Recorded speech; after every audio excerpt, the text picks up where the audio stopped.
right, dear friends, it's a Friday stream. You can tell it's a special Friday stream because we're starting from a loading screen. Who does that? And we're starting with two of me still. Who does that? Besides the cloners, I guess. Matt is, Is he sitting well? His consciousness is fighting back, Oh no! and I won't let him through. Matt, use the power of neuroscience to save yourself. There's a lot of repeating the same lyric from a song. Oh There's a lot God! of memes. Oh, Matt, if you're watching this, well, I guess you are watching from within your. It's not sleep paralysis. It's from your locked-in syndrome within Dan Hughes.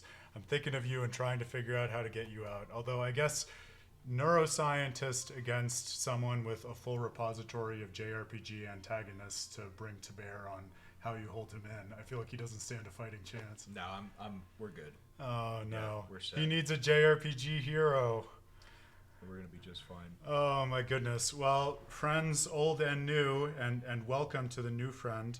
A friend, in fact, from Dan's stream, which we had fun on yesterday, Random Child 6.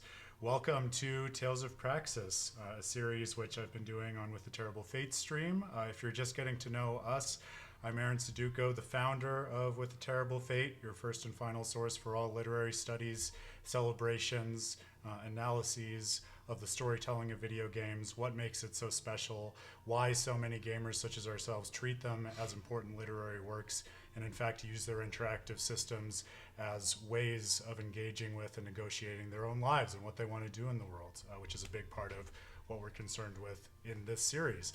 Do you want to introduce yourself? I'm Dan Hughes. I am a writer and podcaster and AV guy on the site. And, General thinker, inspiration of the site, expert at selling himself short, also my best friend. That's me. He wears many Yep. hats in life and on the stream. And yeah, we're excited because this is something that I don't think I've ever done with you, which is experience a tale story for the first time. I know that's true. Yeah, right? Because we haven't. I mean, Arise kind of. I'll say this. I was going to qualify not it. together, though. But it was nice because your point of entry to the series was parallel with my experience of Tales of Arise for the first time. So it was fun because I was digesting all of my feelings about it at the same time that I got to, in parallel, see all of your first-time Tales gamer first reactions, impressions, which yeah. was very cool. But never in person. We've never done like. Oh, well. No, okay. I was gonna say we did Zillia, but you had played up to the point we got to. That's true. Yeah, so- We had the ambition of getting Yes. further in Zillia than I Yeah. ever had, Yeah. but we kind of retrod old ground and then a very small sliver of new ground, Yeah. which won't spoil for anyone who's not familiar, but we didn't make it that far, truth be told. Yes, so this is going to be very new. Random, thank you for the sub. That means the world. We're slowly growing an army of thinkers about games, and as we call them specifically on this series for obvious reasons, Praxis gamers. Oh, I didn't know that. It's fun. Yeah, well, Grail is a master of creating new terms for things like that, and I will be the first to admit that it was he who coined it. But it's stuck. It's a good name. For those who are not familiar with the series, Tales of Praxis is something that I started going on a year ago already for With a Terrible Fate, which I can't believe. Can someone stop time? I don't care whether you use JRPG antagonist rules or not. But in a similar way to what Dan has been doing with the Pokemon series and exploring its place in his life and how he thinks about games, I am taking a critical examination at Bandai Namco's masterpiece series of JRPGs called the Tales or Tales of games. Tales of Symphonia, I've told this story many times online and in publication and on Twitch, but it was really my point of entry into storytelling and video games and philosophy in a whole lot of ways. And I think if not for that, I never would have engaged with a lot of the works that have meant a lot to me coming up, let alone think about ways in which to synthesize thinking about storytelling and gaming and philosophy as I do now in a lot of venues. And so when Bamco decided earlier this year that they were releasing this remastered version of Tales of Symphonia, I said I want to go back to it and I want to use it as an opportunity to go back and revisit all of the games in the series, those of which I played before, those of which I missed coming up, reflecting on the role that they played in my childhood, shaping me as a gamer and as a person, and also now as a philosopher of video game storytelling, thinking about how these games can be read and inform my own views on what it is for games to tell stories and what makes them so special. But at the end of the day, again, I would say in a very similar vein to what you're up to with Pokemon, what I'm concerned with is taking games that are oftentimes just seen in silos relative to one another, as you might think of individual Final Fantasy titles, for instance, where maybe they rhyme with each other, but they're not in the same world most of the time, and putting them in this singular intertextual context, asking the question, if we look at the series as a whole, what themes is it concerned with wrestling with, and what is the overall storytelling language, and not just like the literal events of the games, but also the gameplay, the player, everything in between, that equips us to think about those themes and to draw insights from these games that can really propagate beyond our experience with the game itself into the real world. Whence the name of the series, Tales of Praxis, because I think these games are very deeply concerned with thinking about the nature of our action and how we decide and reason about what it is that we do in the world, how we make sense of ourselves in order to create the impact that we want to see in the world, both individually and in communities. It's been a fun time doing that, both in written articles, which you can find on withatterriblefate.com, along with a litany of other projects, including many from this guy, as he alluded to, many really incisive ones, so I encourage you to check that out. And also these live book club adventures, where we've been working through the games together with some gamers who know the series like the back of their hand, such as Grail, and some people like... I'm going to blank on the username. No, Pizzicato. You often lurk, my friend, so you might be here and I might not even know it, but Pizzicato is on the other end of the spectrum, someone who just deeply cares about studying the storytelling of video games, but by his own admission has never played a Tales game. So I talk about it, and it's all the more accurate when my real-life buddy Dan is here. This whole project I consider a real-life JRPG adventure with a real-life JRPG party, where all of our diversity of opinions and perspectives we bring to these games can really color the conversations we have and the insights we arrive at together. That's a big part of what has made this so magical. We hit a milestone, which speaks to the second unusual thing about the stream being on a save screen on Wednesday, and that was we finished basically what you might call the base game of Tales of Graces. And what I mean by that is, and I'm sure Grail, you might even know more about this than I do, so feel free to give more context in the chat. But for the benefit of your history lesson, Dan, and for other people, so Tales of Graces, period, came out in 2009. It was on the Wii, and it really just took us through the story of what we saw the conclusion of in the last stream, the story of Asbel's friendship with Richard and Sophie, culminating in saving Richard from the influence of Lambda, and in fact, like we saw last time, figuring out how to embrace and save Lambda as well. Then, Bandai Namco did this great thing, which they sometimes do, re-releasing or reimagining games in the series, and that's what gave birth to Tales of Graces F, which came out in 2012, if I have my years right, and it appended an entire additional act. So one of the things that'll be interesting for me to keep my eye on as we dive into this is, we've seen some DLCs that are a little bit like post-game, a little bit like a coda to games in some of the other things we've worked through on the stream. We did like Alicia's Story, which follows up on Tales of Zestiria. We did Beyond the Dawn, which follows up on Tales of Arise. Is this similar to something like that? Is it more a beast unto itself that totally changes the context of the game by just expanding the game? But the F, as I understand it, and as Grail has told me, stands for future. So one of the many really noteworthy things that we caught at the conclusion of the main game, insofar as the main game ends in Act 3, was this idea that all of the characters, but especially Sophie in terms of her own development, was looking to the future and hoping for new things to happen in their lives, even as the world was going to largely stay the same versus some of the global transformations that happen at the end of many JRPGs and especially the Tales games. So, like you alluded to, I've never experienced the F arc. I'm interested to see where I put it down because I distinctly remember sitting down and at least starting it and seeing like the inciting incident. And I don't remember whether my attention just went elsewhere. Do you remember that, or? I don't remember the context, no. I remember that there's some kind of further time jump and we're with the characters and they look a little bit different. And that's truly all I know. So I'm excited to go in with eyes wide open and see what we can see together. I'm assuming that this is like the I mean, I kind of hope anyway, just because my only understanding of this game is from the final boss, basically. But I hope that it's like, all right, we're jumping to a point in the future where Lambda wakes up in Asbel's mind, right, and he's able to take him around. That would be really interesting. And I'm curious if this is the real thing that I'm interested in, is it going to be a case where has Asbel changed to the point where that promise might look different now? Like if you live, because he was what, 17? Yeah. So he's 17. Like, let's say, I don't know how far ahead this jump was. Sophie looked, if that was Sophie, she looked quite a bit older. But like, even if we say it's only like 7 or 10 years, right?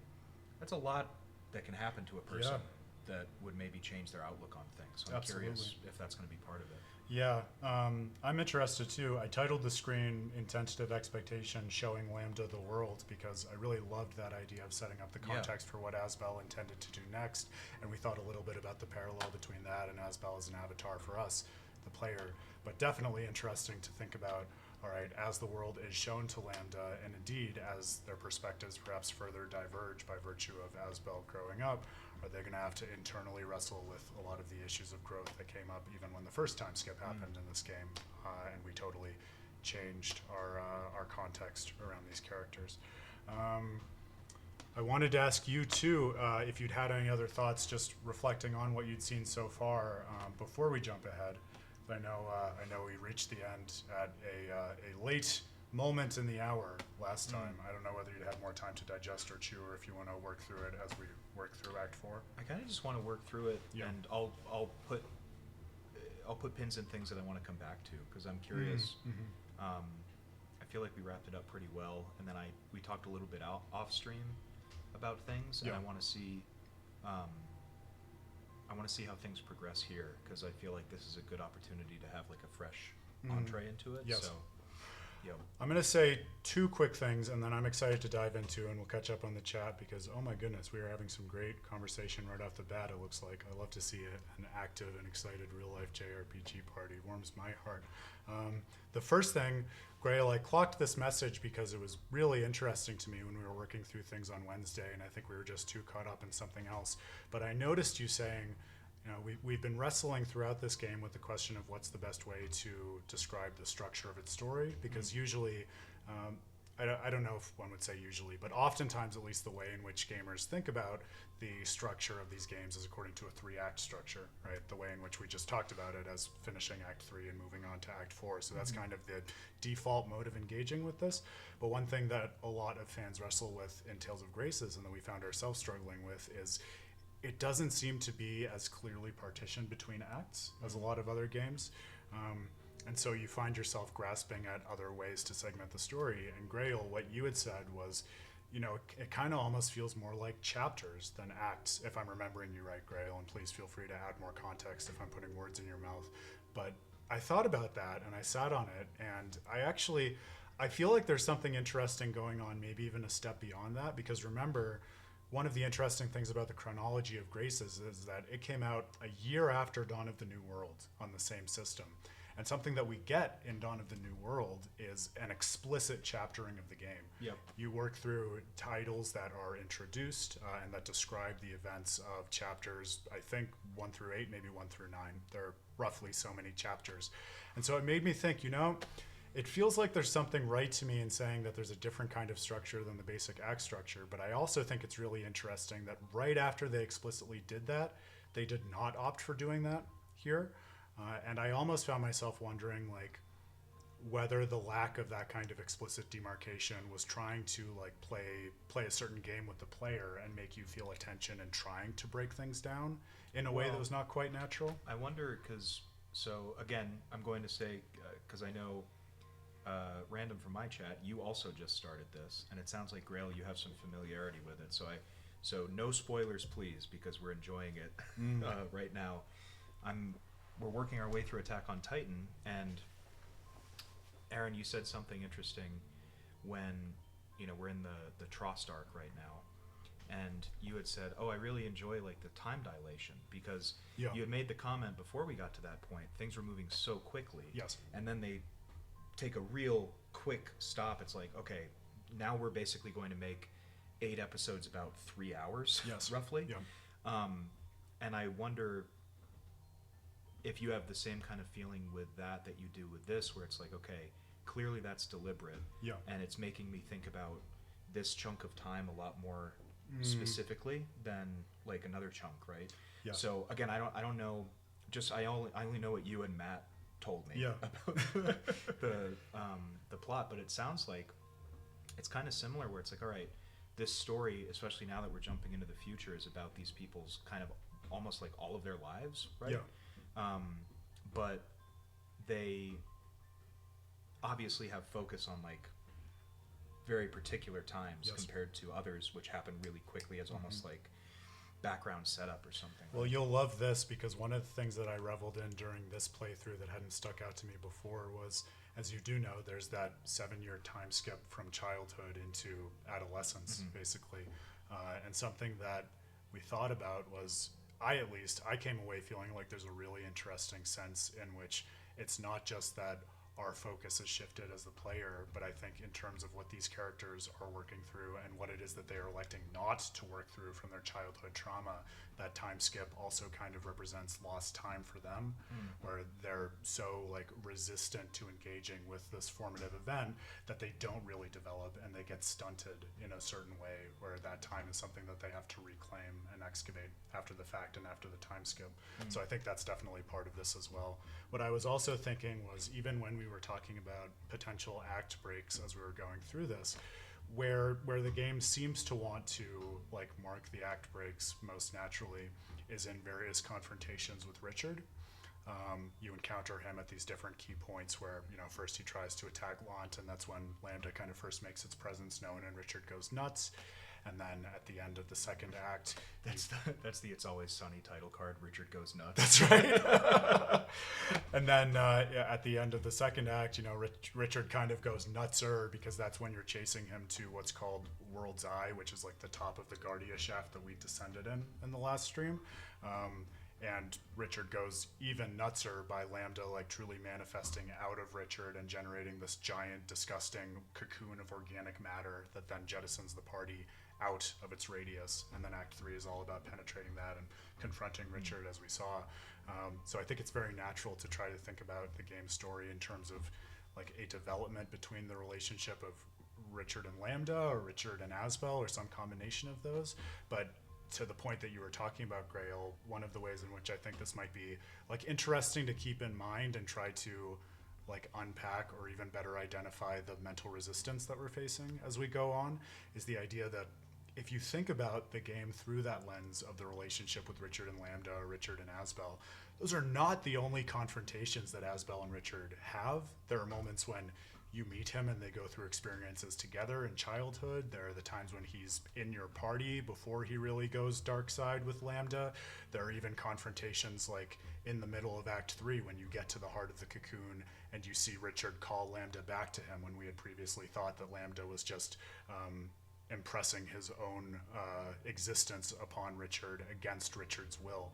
And so I think maybe one thing that's interesting is a sort of bait and switch the game does, where it wants you to try to partition the story into these neat pieces in the way that perhaps we try to partition our relationships with other people into neat pieces. But in fact, those relationships bleed together, and there are many complicating factors as the different people in the relationships evolve and go in and out of each other's lives. So I feel like, but exactly by having that relationship as a through line that doesn't neatly fit within an act structure, I feel like that's an interesting structural way in which the game reinforces and elaborates upon some of its core themes, which I thought was pretty interesting. Hey, Richard, welcome. Nice to see you coming over too, my friend. My new friend, but Dan's friend. The other thing I'm going to say, and then I'm going to catch up on the chat and we're going to get into it. I'm going to give a spoiler warning also. I'm going to talk in the vaguest possible terms, but I don't want to spoil the most recent piece of Tales content for anyone. So you also feel free to cover your ears. But I wanted to draw one comparison with Beyond the Dawn, just because I think it's very interesting, and especially in terms of the intertextual study that we're doing of the series, I think it's interesting as a beat on the way in which antagonists in the series can be similar and different from one another. because one thing that, so what I'm going to do now, I was going to try to be fair about this. So I'm going to hold up the steel case for Tales of Arise. So if you're watching and you really don't want to know anything about Beyond the Dawn, you can just mute the video until I put this down, and that way you can't say Aaron accidentally spoiled Beyond the Dawn for you. How about that? So the only point I wanted to make, and I think it's interesting and worth dwelling on, again, I'll ask you if you're in the chat and you know what I'm talking about with Beyond the Dawn, please also be similarly vague if you want to talk about this, because I really, really don't want to spoil such a touching piece of content for everyone who's out there. But it did strike me as really interesting, that final thread we saw in the Lambda-Richard relationship, of how they were basically trying to create this sense of safety and the absence of conflict in the world by eliminating differences between people, specifically by aligning their wills with one another. There's that line where Richard says, "My will is the same as Lambda's now." And one gets the sense, I do at least, that there's this idea of, oh, if everyone acts in the same way that I do, that's the same as perfectly understanding me, and then there won't be such a thing as suffering or conflict between people. I noted that as really remarkably similar in a way that I did not expect to a certain character we end up seeing a lot of in Beyond the Dawn, who similarly seems to have this idea that I will be able to make the world safe if I can get everyone to think in exactly the same way and in exactly my way. And it struck me looking at that character in combination with Lambda and the character study we got of Lambda, that there's a certain sense in which those characters are childish. And again, if you know what I'm talking about, you know what I'm talking about.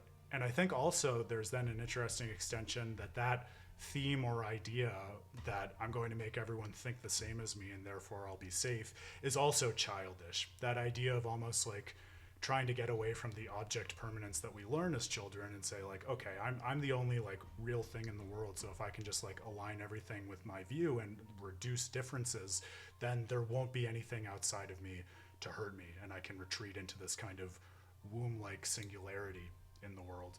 That struck me as independently interesting, but it also got me thinking about something we've talked about quite a bit on the last couple streams, namely what makes the difference between villains and antagonists, or even antagonists who are beyond redemption and antagonists who can be saved.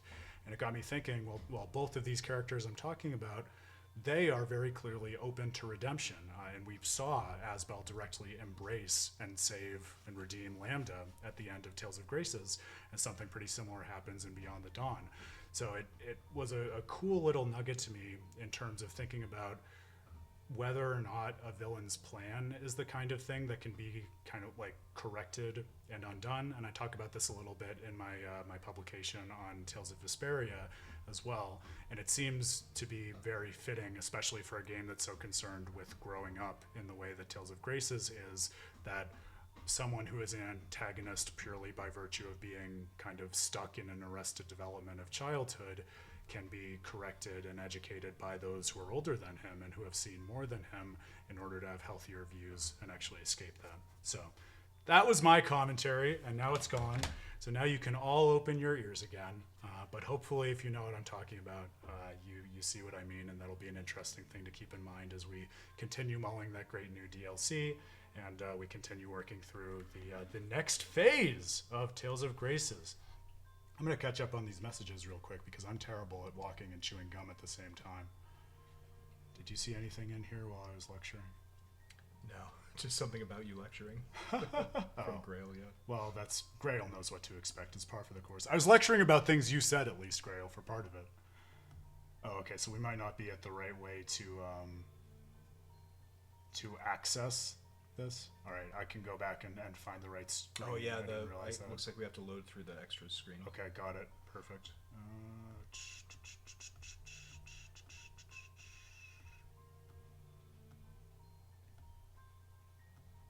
And Random's perfect synopsis of Attack on Titan. Amazing. Yep. Yeah, Grail, I would also like to put a pin in or put on our radar what you were saying just about the monsters that emanated from Lambda, because I think especially in terms of some of the things I was talking about at the end of last stream in terms of player-avatar relationship as a metaphor within the substance of the story, I think the fact that Lambda's way of protecting itself and creating its boundary in the world is literally by creating entities that are coded as enemies in the world, I think is also very interesting and can probably be brought into the same kind of interpretation. So thank you for bringing that up as well.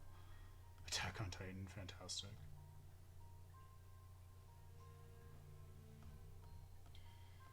Yeah, so I think you answered Richard also, but or maybe Grail did, but it looks like there are at least a couple of time skips within the game's narrative, so that's part of what we were talking about there.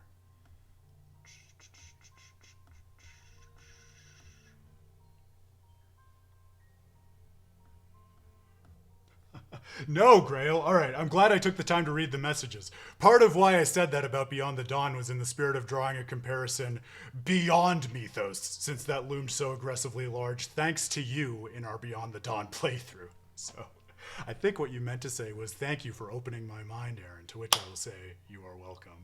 But you know I say it in fun.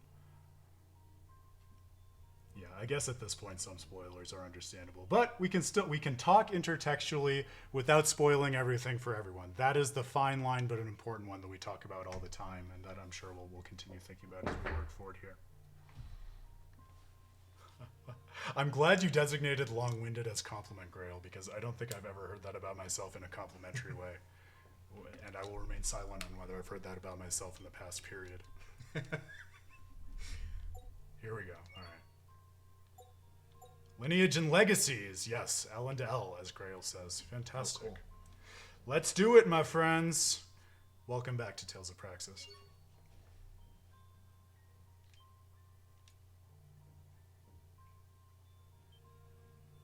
I gotta say, I like the idea of live book club study, but this idea that, especially while you're here, we're hanging out in a teacher's lounge is also very attractive to me. I know, I like that too. Two things can be true, at least.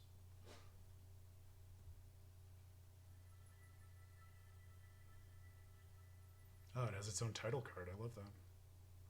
So, Grail, you were saying that the Wii version had a lot of problems with it? Was it just like really buggy and hard to play, or were there changes that were made in this version that affected like the story and things? Different outfit for Sophie. It's already been a year since my father died. Oh, not that big a jump then, unless it jumps further after that. There are lots of flowers. Fair enough. I think just about everyone in Long brought some here. So was his dad like a There's still bad much dude, for me to learn as a lord. or was he just The kind of opposite. He was a really good dude. Yeah. Okay. But Asbel, like, he was really hard on his children because he was trying to rectify the relationship that his own father caused between him and his brother with the question of who would inherit the lordship. And so Asbel didn't really realize that his dad was a good dude until it was too late after he had passed away. Sad, Asbel? No, I'm actually all right.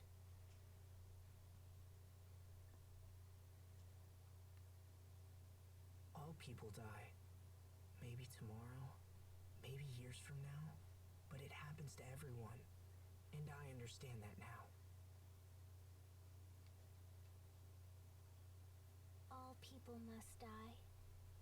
Eventually. But still, I can't help. Oh, is he heterochromic now? I wish we would have talked more. Yeah, because Lambda. That's awesome. I'd forgot. Oh, that's right. We saw that last time. I'd forgotten that. Nice continuity. So I guess I'm sad Oh no. about that.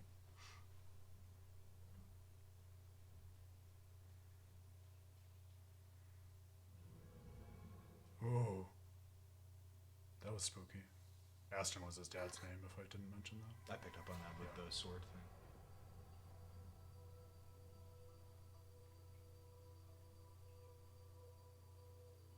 What will you do when everyone else is dead?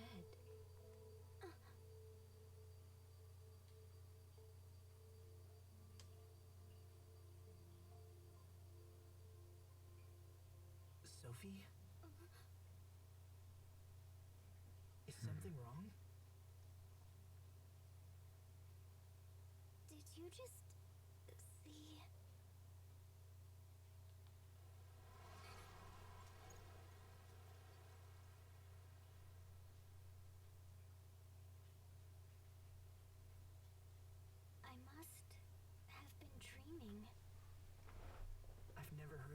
dreaming while they're still wide awake. Sounds like you were out late last night. Thanks, Grail. Getting blasted. Come on. As let's go robots do. back. Yeah. You probably just need a nap or something. So, right away, I think you have enough to know this from context, but I'll just say for the record, party member character death is very rare and always incredibly impactful in Tales games. So already the way that this is framed, it has me wondering, oh man, are we gonna have a like deal with real death arc, which is very interesting to me right off the bat. I also think I remember Sophie's vision of that as yet unidentified character, and this is maybe not being generous enough to young Aaron, but I feel like I saw that and it was late because I just finished the Lambda fight and I just said, this is nuts, I'm going to bed. And then I started something else the next day, which I would jump through a time portal and slap Aaron upside the head for that now, but that's how we grow. This game is all about growth. The Lord's Memorial. We'll have to see the titles that Sophie and Asbel got also. Has it really been half a year since we all traveled together? Where did the time go? It's been a busy few months. Yeah, it's been rough. Especially with all of those meetings about returning the Launch Domain back to Windor. Asbel, is your hand okay? Huh? Oh, yeah, it's fine. Thanks. Don't worry about it. It just got a little cramped up from all the paperwork. That's all. Well, it's been fun. I've learned all I kinds wonder if of that's an interesting allusion to what things you were from helping speculating you. about. It's a nice change from all the fighting. Of becoming like Thanks, more Sophie. jaded and cynical. Wow. No, of Lambda having a more Half a conscious year. influence within him, like he can't perfectly I control his wonder hand. if, after all this time. Oh no, I think it was I've because he's the become a Lord of lonely Launch lord now. like my That dad was his was. title, so it sounds like he's just like signing papers all the time. Maybe. Or he's covering for his hand, Maybe. doing Yeah. something else.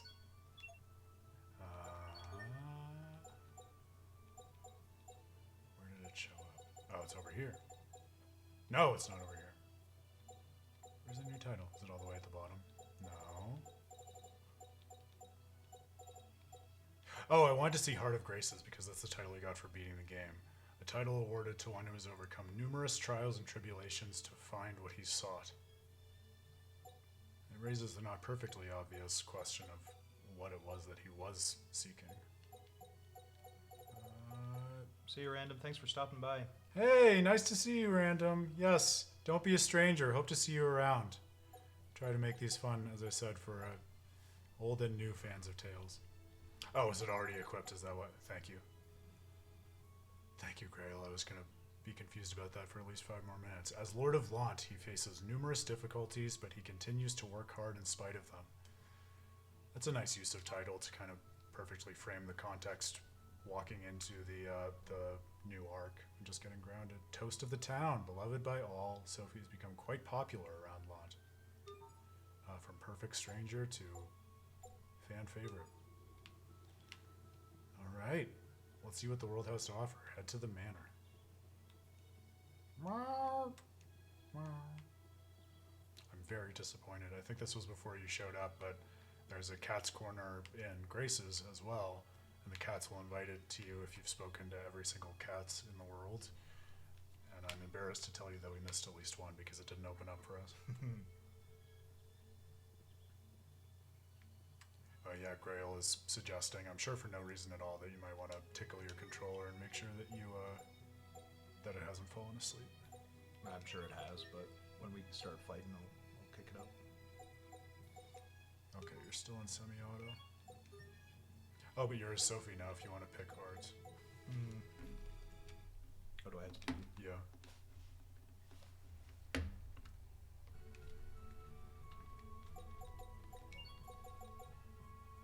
Oh, that's true. You could also be Asbel if you preferred.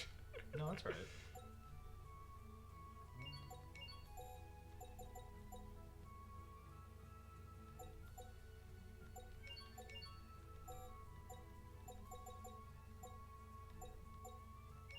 Just do those. All right. Cemetery, yes, that's a whole new area. We didn't have access to that before. The windmills are turning at a steady clip today. It's the perfect breeze for it. Things seem to have finally settled down in this poor, beleaguered town. People are saying that Liberte isn't safe because of all the monsters appearing nearby, so I ran away. Yeah, to your point about the Lambda monsters still being an issue, Grail. Which I guess after 6 months makes a lot more sense than like if it was 10 years hence. Right. Yeah. Unless it's just like the fact that Lambda still exists, they just kind of perpetuate, right? Yeah, well, I don't remember exactly what they said about the monsters. I thought that they were kind of extensions of Lambda himself, so it is interesting to me that they're still out there kind of autonomously making trouble when he has been willingly subsumed within Asbel. They're dead. Oh, there's an infinite heal glitch, Gray. I'll leave it to you to know all the glitches. I'm not I'll take surprised. Oh no, not the Safarias. That's bad juju. It can't be helped, Sophie. Their time was just up. Oh no, this arc is just about mortality, it seems like. Don't worry. We took great care of them, and they left lots of seeds. They'll bloom again next year. Asbel, I was wondering. Will I die? You're not getting away from me today. Hello, Mom. Not this again. Not my dumb mom. It's time for you to start thinking about marriage. Oh, or is it a marriage plot? Look, I keep telling you, it's too soon. Oh, nonsense. Isn't that nonsense, Frederick? Yes, nonsense, yes. Absolutely, madam. Most correct, Master Asbel. You must find a wife to bear you a child so that the family name might live on. Mom, don't be gross. I know all that. Well, it was called Legacies and Lineages. I That's don't know why I'm true. surprised. Yeah. It's in the name. Forced to keep reminding you, would I? And yet you seem to find one excuse after another. I'm pretty good at mashing. You already have multiple offers to choose from. Why not find a girl you like and at least meet with her? Master Asbel! Oh no, a reason to get out of this conversation. Those monsters are attacking the Eastern High Road. Please, come quickly. Oh, but I gotta talk to my mom and... We're on our way. Oh, I guess I'll go. Oh, sorry, Mom. Sorry, Mom. Monsters. Oh. That almost makes me think that the monsters are still listening to Lambda inside Asbel. Get me out of here. I'll use my monster escape hatch. I want to talk to my mom. Go rustle up some mayhem over there, please.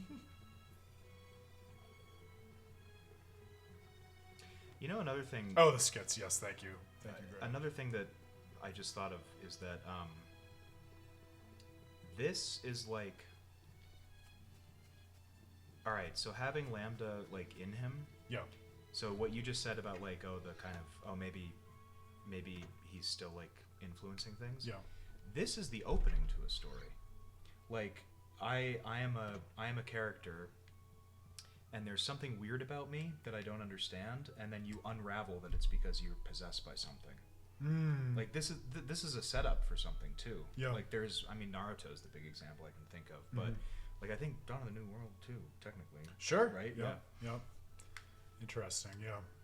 Well, and that's a very similar spirit to what we were saying about the amount of Act 3 that you played as kind of a self-contained short story.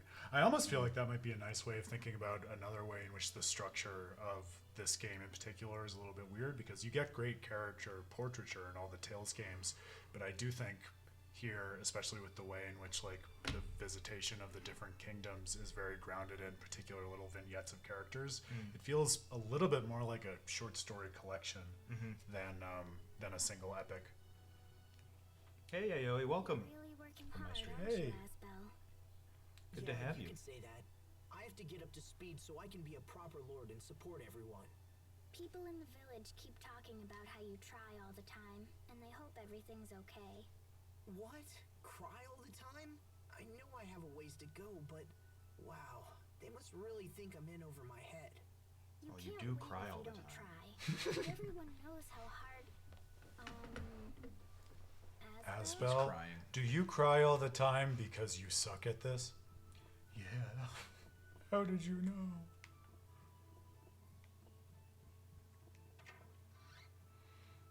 Oh, I love this. Was my secret plan all along. Speaking of JRPG antagonist subterfuge, just to lure all of Dan's thoughtful gamers and followers into the With a Terrible fold. Asbel's room is up here.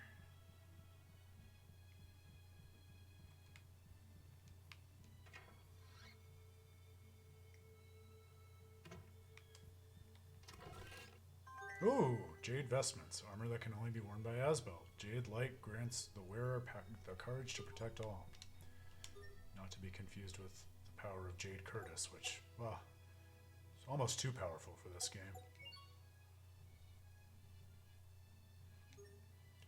No, see, but I, on the other hand, Grail, think back to what you were saying about just the difference between what we've been talking about for a while, about the difference in just the design language and philosophy around the skits over the generations, because there are a lot in Graces, no doubt, and also I feel like the way in which they're optional and just, you know, tethered to discovery points and things like that make it feel much more like additional layers of exploration than something like a Tales of Berseria, which hard-codes so many of them into the main story. Alright, I guess it's finally time that I go clean up my desk. Might as well take a look at these marriage proposals Mom left behind as Asbel, well. don't do it. At least I can tell her later that I looked through them. Let's see. Anise Tatler. Oh no! She's just a kid. And that's just the tip of the iceberg, Asbel. She kind of reminds me of Sharia when she was that age. Get off the topic, Asbel. Oh my god. Annalie Fletcher, 19 years old. Alright. Nurturing and responsible. Enjoys caring for orphan children. That one doesn't mean Hey, anything to me. that sounds like something Sharia would do. Maybe Legendia? I haven't replayed that yet. I don't know. This doesn't feel right for some reason. Annis is from Abyss, if you'd forgotten that. Missed that reference? Oh yeah, I still haven't straightened this up. Ooh, one of these days. Was the second girl also from a Tales game, Grail? You would know. Maybe just one of the ones that was never translated either. Hubert's desk. It's just like I remember it. Oh, she's an arena. But is she an arena fight from another one of the games, or is it just something that's purely in the arena? All right. Well, I'm gonna trust you, Grail, that we can leave that star for later. I'm trusting you implicitly, so don't steer us wrong. Let's get on to some monster fighting. Oh, I am not going to save over that either. I'm going to start a new save. There we go.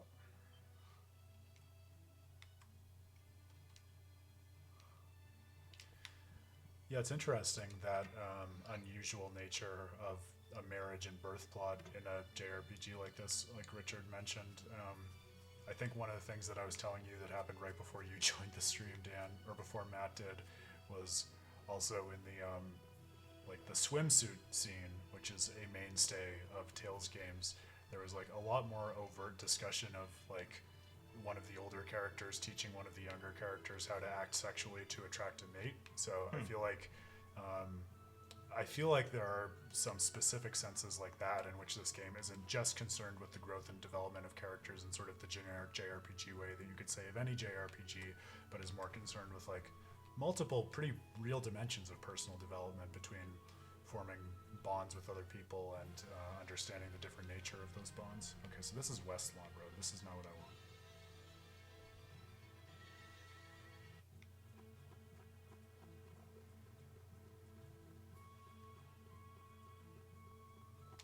I should check if we have items also before we go. Oh, well, we have plenty of money, but I think our item count carried over from the final boss. I'm glad I checked.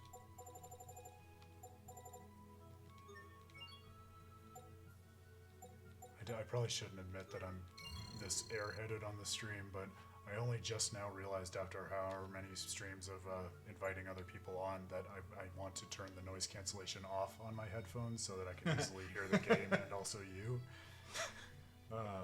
Classic. We're smart.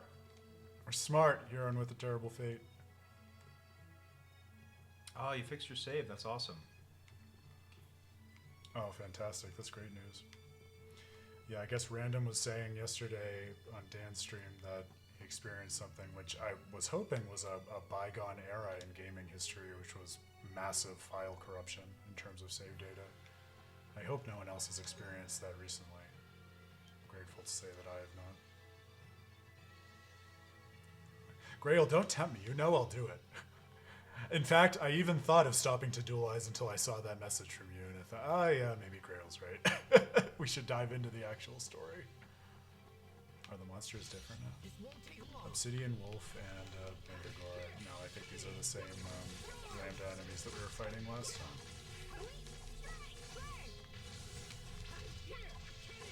Alright, Grail, I'm gonna... Coach Grail, I'm gonna depend on you for Sophie tips like you gave me with Hubert. Yes.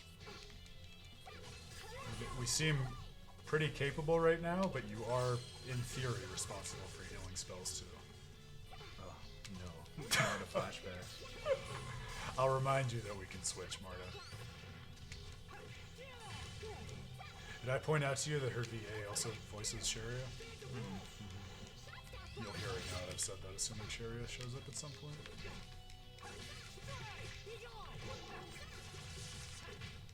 No one can stand before my blade. So it sounds like you want Sword Assault. Good advice right off the bat. Look for the monsters. Alright. I mean, I'm seeing monsters, but are they the monsters? Imbue the light of life. Nice.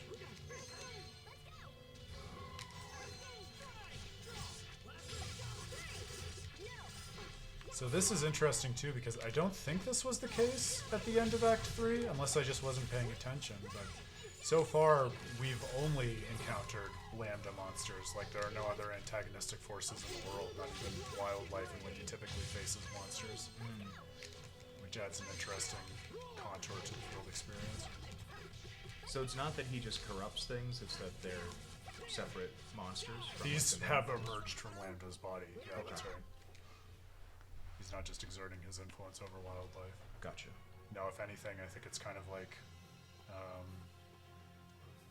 maybe he's modeling aspects of himself off of like forms of life that he sees in the world around him or something like that.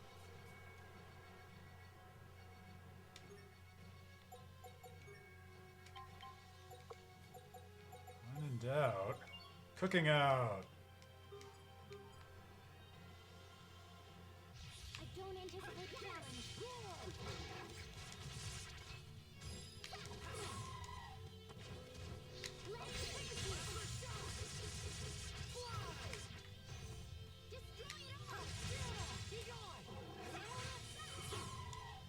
Imbue the light of life.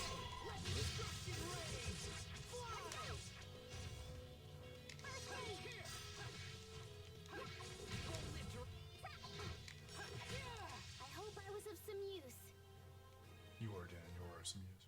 Thanks. You're welcome. Let me know also if and when you want to retool her arts. Yeah, let's do it now. I mean, Grail's giving us the good stuff. Alright. Shot Staff Blast, I've got. Got it equipped. It's good news. And then Sword Assault Sword Assault. for close range. And Rape Rush B art. I don't think we. Oh, you do. Awesome. Cool. Kid it out.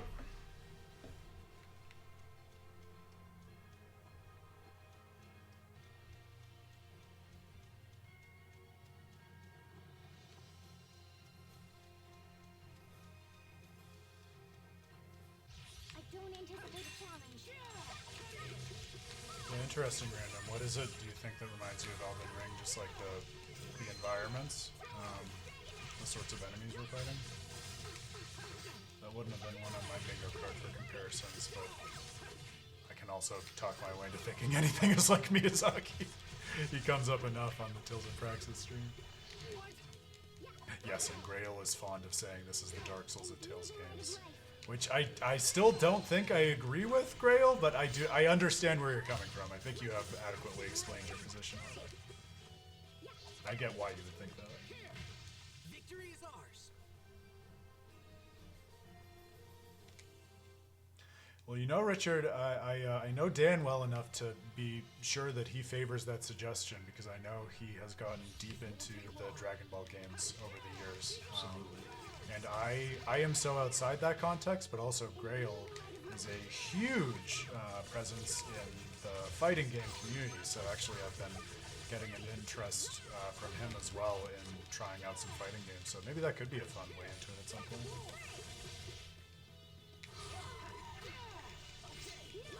Oh yeah, they do seem kind of similarly otherworldly and ominous. Ha! No pun intended with ominous and the omens, which is what those are in Elden Ring. I love that comparison, Random.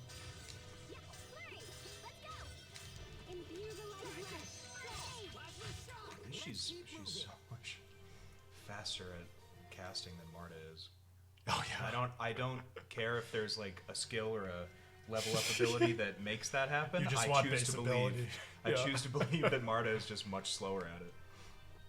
Well, Marta is also basically your everyday ordinary girl with extra steps, whereas Sophie is literally Big a super robot. soldier, so a diminutive robot. But She's a big robot at heart. all right, that's right. A spiritually big robot. Everyone is faster than Yeah. Marta.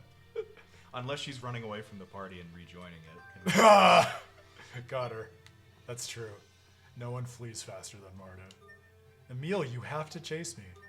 You have to, Emil. Chase me, chase me.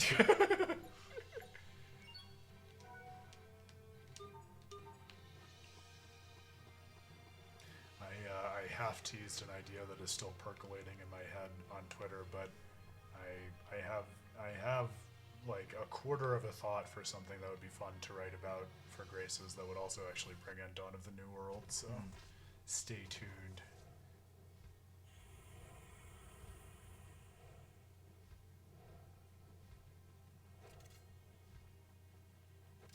We've got this.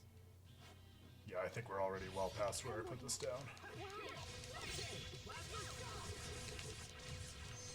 I like that you saw like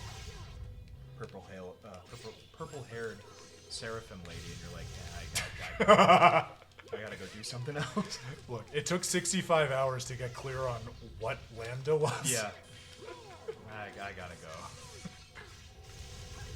You never stay for Act 4. I gotta go.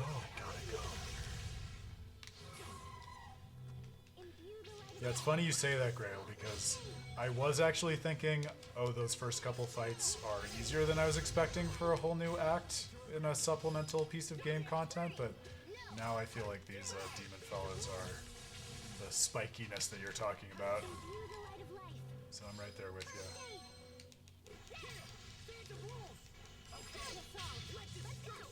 And that's nice, though. That has me piecing this together with post-game content like EX dungeons and other stuff that's more familiar across the series. So it'll be interesting to see whether that remains a steady and useful point of reference in terms of how to make sense of Act 4.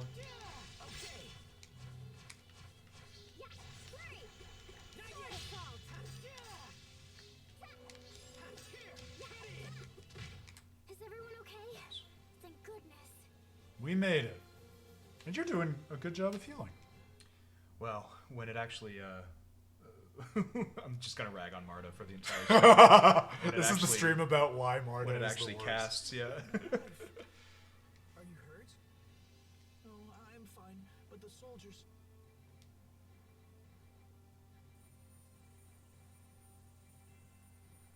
Bailey, can your men take him back to Wand? Right away, sir.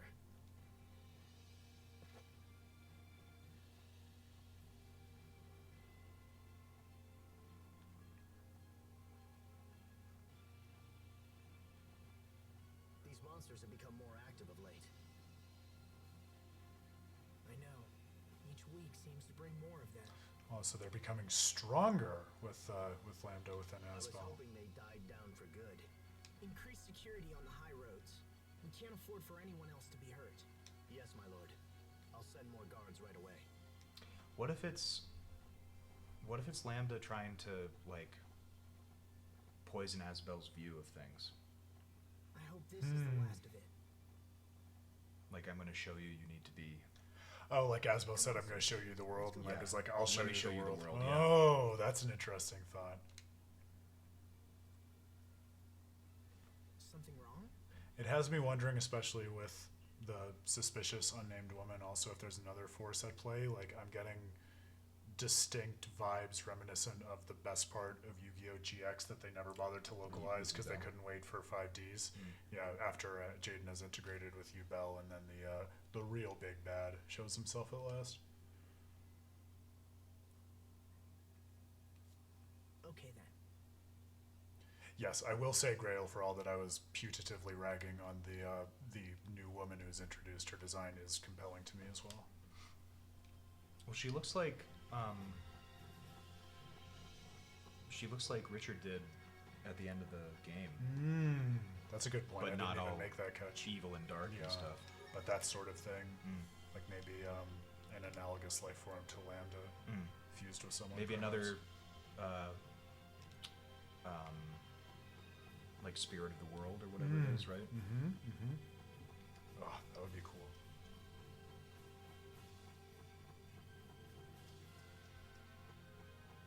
Yeah, the idea of a girl who remembers her own death now having to confront the finality and reality of everyone's death is a very cool hook now that I am in a different mindset about going into this. And just that cold freeze frame of what will you do when everyone you know is dead. Maybe she's just a bodhisattva using skillful means. In the most depressing way. That's right. Well, she could have thrown a bunch of decaying corpses in front of Sophie. Not the most depressing. I don't anticipate a challenge. I hope that scene's upcoming though. We had wilting flowers. I mean, No, there's some stuff. not too metaphorical. Give me actual corpses.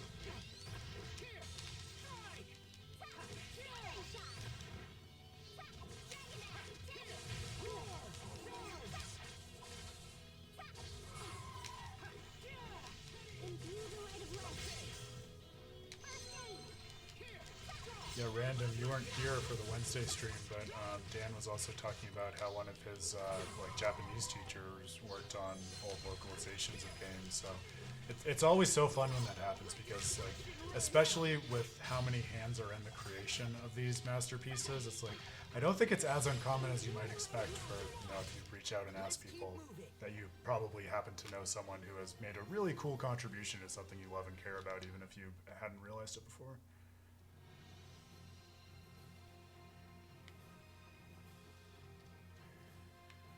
Oh, how would I compare its main ending to something like a Vesperia? That's... You know how to hit me with a loaded question, Grail. I'll also point out, you know me, and I've had about 48 hours to think about it, so that's time, but I will continue thinking about it. I would really, right now, double down on what I was pointing to at the end of the stream on Monday. I think there's a deep sense in which the ending just feels... I want there to be a more specific word than intimate, but it's the word that I keep coming back to. I didn't mention this during the stream, but something else that really struck me, and I don't know if you noticed this, Dan, was just how kind of, what's the word? Not banal, but sort of like unimpressive, I guess, the final arena against the boss was. Like, especially before you kind of transcend space and time fighting Lambda. But when you're just fighting Richard, you're in basically an unadorned cave at the bottom of the world.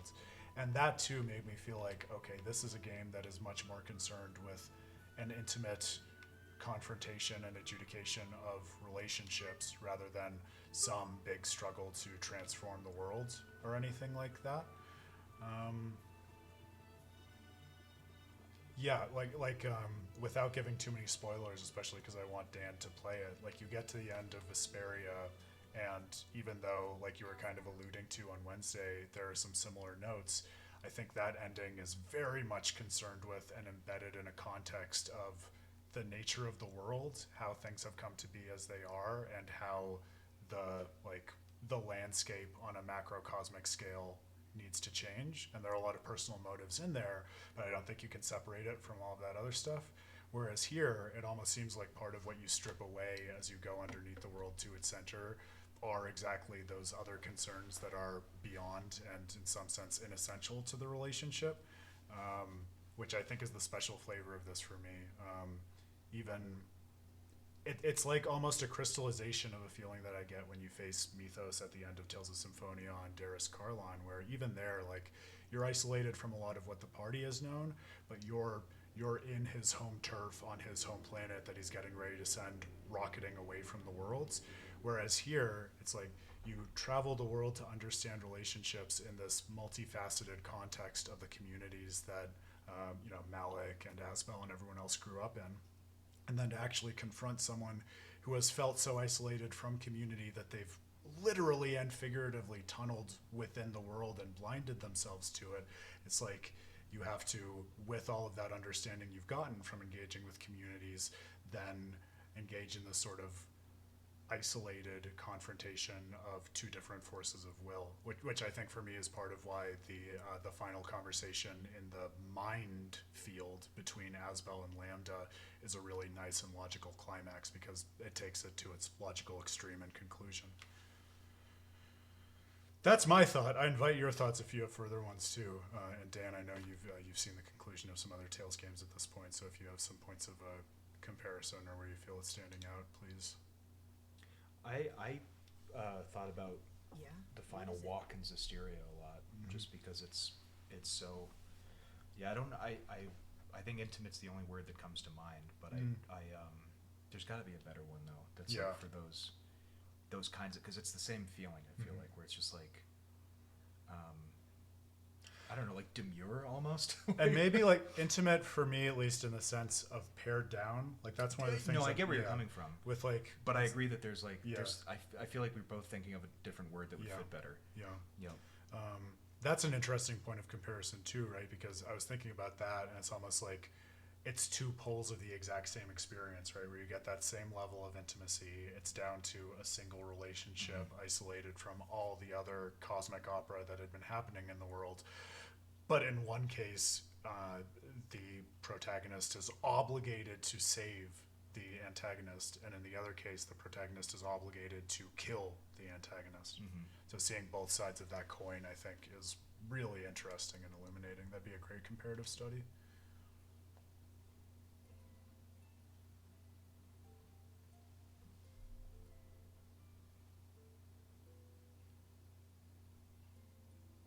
Are you going to die too? I will say, because I do want to dig in and read this, but just to speak to Vesperia for a moment too, Grail, because I know that was on your mind. One thing that was interesting to me about like the personal nature of it that we're trying and having difficulty to articulate is that I kind of walked away from that confrontation with Lambda feeling like Richard's ultimate plan to eradicate humanity with Lambda was a bit of a misdirection. Not in the sense that it was poorly written, but rather in the sense that I think the game and the story wants you to see that as really hollow and almost a non sequitur, because you've gone through that whole dungeon and seen very directly how abused Lambda was, how distrustful he is, how that's colored Richard's sense that everyone is going to betray him. And so at that point, like, the confrontation is clearly about those feelings, and the very like hollow reasoning of, oh, humans cause suffering, so I'm just going to kill all the humans. Like, I think we're supposed to see that as hollow because it's just this tortured, broken kid lashing out in a way that doesn't really make sense, but is more an expression of their emotional pain than anything else. Whereas there are other games and other JRPGs in the series where, it's still ill-advised to kill all the humans, but there's much more rationale and agenda behind it than what we see in Richard and Lambda. Am I... what? Will you go away forever, like your father did? If I protect you, will that keep you alive? Oh, that's... Thanks, Sophie. But dying is something you can't do much about. Unless you're Protosace. I could catch some disease or trip and fall down the stairs, or anything, you know? Even if I live a long life, my time's still going to end eventually. But you don't have to worry. That's probably decades away. But that's nothing. Not when time passes so quickly. It wasn't so long ago that you used to be shorter than me. Oh. And you were a much slower runner than you are now. But I'm still the same. I haven't changed in years. Is it because I'm different from everyone? Maybe this will be the arc that actually does whatever's necessary to help her grow up to what we see in the final conclusion Will of I be the left third behind act. because I'm not human? Sophie.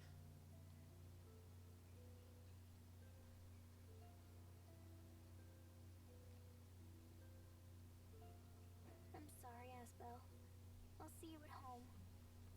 Oh man. You would love this too because you don't have the context for this, but at the beginning of the game, she's very much like robot trying to understand what feelings are without having any of them. So for her to have reached that level of emotiveness is just wild in terms of character growth.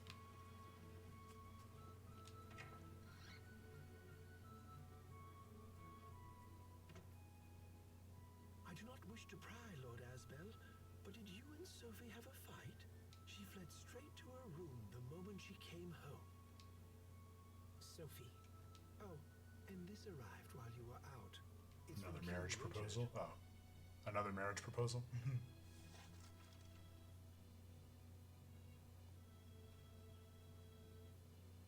Could you get Bailey for me, Frederick? Right away, sir. A brief letter from a dear friend requesting your cooperation. It says all it needs to. I love that item description. What did it say? Lambda and Richard's goal to you always clocked as a spur of the moment thing. Most other Tales villains are calculated and have a well thought out reason for whatever it is. Yeah. And you know, I read that, Grail, as a beautiful way of describing the exact exchange that Asbel and Richard has also, because if you remember, the moment that precedes what we were talking about is Asbel basically asking Richard and Lambda, what's the plan? What do you think you're going to achieve? So it's almost like they're reaching around for a justification because they've been so myopic and solipsistic throughout the entire game, like literally traveling around the world without interacting with anyone and just sucking up the energy that they haven't been compelled to justify anything because they just see it as justified by dint of it being something that originates within them. Yeah, that strikes me as deeply and importantly true, and an offshoot of their isolation in the world. It's about the recent increase in monster attacks. Apparently the same thing is happening in Windor, Strata, and Fendel. Then it's worse than we thought. Looks like it. Do you have a plan, sir? Richard thinks he's found one of the monster's nests. He's convinced all 3 countries to join forces and destroy it. So the letter was a request for your assistance. Yes, which means I'll be leaving Lont for a while. Then I wish you safe travels, Lord Asbel. I will watch over things in your absence. Thank you, Bailey. I'll head for the capital tomorrow. Understood.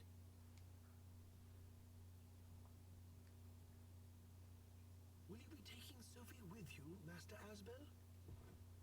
I'd like to, but I'm not sure how she's feeling. She's discovered angst. She might need some time to work through that. Gotta process it.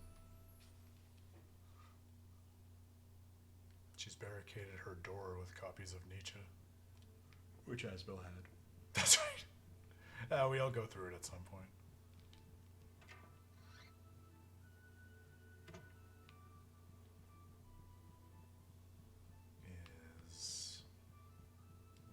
Is this Sophie's room?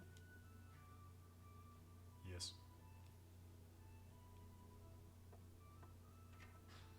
Come on, Sophie. Let's get going. Sophie? Oh no. Are you hiding? Come on. I hope she wasn't kidnapped by the woman who has not been named. Lord Asbel, if you're looking for Sophie, she left some time ago. What? Did she say where she was going? No, I'm afraid not, my lord. Isn't it a little early in the morning for all this racket? Sophie's gone. And it's 11 a.m. She probably decided to visit a flower meadow or something of that nature. It does sound like Leave her. finding Sophie to us. Right now, you should head to the capital. But Sir, daylight is wasting. I promise to devote all our efforts to finding her. It would not be good to keep King Richard waiting, my lord. you're right, of course. Okay, I'm counting on you. Yes, sir.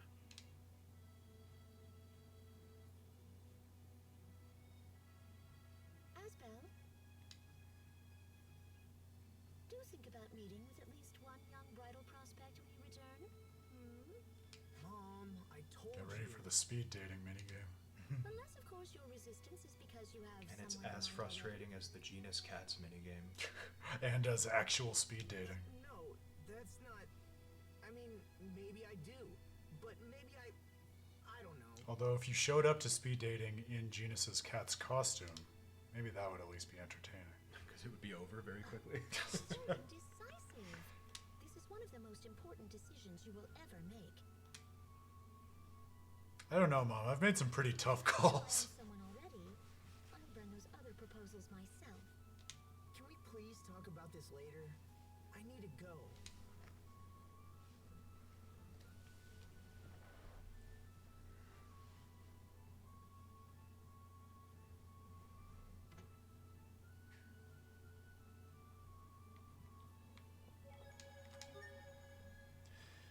Yeah, we talked a decent amount about some of the parallels and anti-parallels between the conclusion and Final Fantasy VII last time, Grail, and I think it is interesting to try to unpack what the relationship between Richard and Lambda absorbing all the energy from the world and then wanting to kill everyone is, because it doesn't strike me as obvious. Richard knows from his time as just a human before he met Lambda that the cause of war most immediately between the kingdoms was over energy sources, trying to vie for each other's eleth in order to survive. And so I wonder almost whether, because then Lambda ultimately wanted to merge with the planet and, you know, inhabit it as its soul, whether it was something where, like, Richard was saying, I'll just take all the energy away, that'll stop war, and then, like, once he merged with Lambda and had this idea of actually, like, becoming the energy source of the planet itself, to then say, well, you know, people are just always gonna, you know, the way that they've come for me, if I'm the same as the planet, they'll also come for the planet in the way that they did with the energy, so better to just eradicate them and let the energy be of itself. Almost like, again, not quite the same thing, but I think interestingly parallel, or at least rhyming with, you know, like Sephiroth / Genova trying to take over the life stream for his own purposes. This won't take long. I'm with you on the theme too, Grail. It's fun because I was saying on Dan's stream yesterday, I love the composition in Pokemon and I love it in the Tales games, and they're so different, so it's nice to be in just different musical languages. But yeah, Sakuraba, especially in Graces, has just such range between nice, peaceful opportunities for hanging out and really trenchant and ominous expressions of events yet to come. Gars Karta, allow me to disengage my limiter. My man. This won't take long. The man, the myth, the monster. Oh, it's a good question. Can we teleport? Let me check that. I kind of assumed we would no longer have access to the shuttle, but that might just be a silly assumption.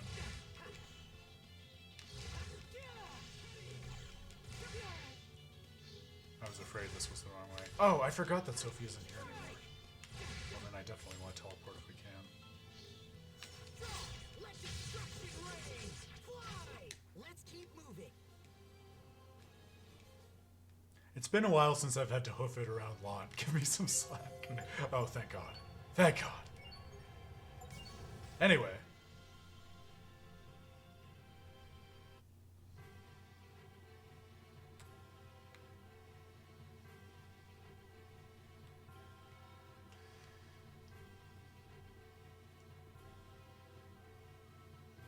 Yeah, I think the interesting point of disconnect, and maybe part of what makes Richard and Lambda's plans so muddled, is that, like we were talking about, there's a sense in which, as far as we know, Lambda kind of originates with, or else is an aspect of, the heart of the planet, and it's he who is, like, recoiling in all of this anguish that has been caused to him, and we as the party here don't really have the same kind of, like, planetary spirit guide figure as Aerith, who really has an understanding of, like, the underlying energy and the spirit behind it, and how to, you know, call the planet back to us. in that sense.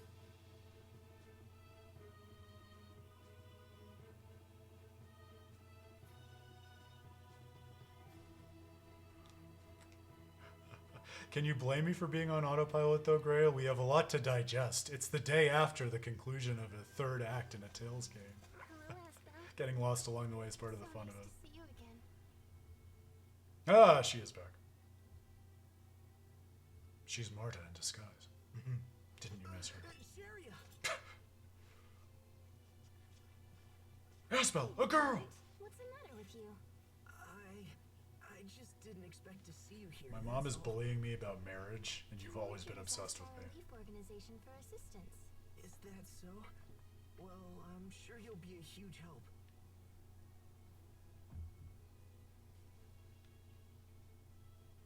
Why are you acting so weird? It's nothing. So, how's the relief work going anyway? We've been running ragged lately. People need our help more than ever. I've lost count of how many times I've visited Strata and Vendel. That busy, huh? So does that mean that the monster attacks continue to keep on increasing? We're at our busiest when times are bad. It's been pretty difficult. Honestly, I'd happily lose my job if it meant things were peaceful again.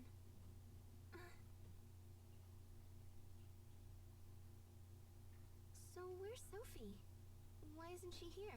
Well, she... Tell me the truth. She's not sick, is she? No, she's fine, but she... Lord Asbel, Miss Sheria, thank you both so much for coming. It's good to see you again, Duke Dallin. His Highness is waiting in the throne room. Right this way, please.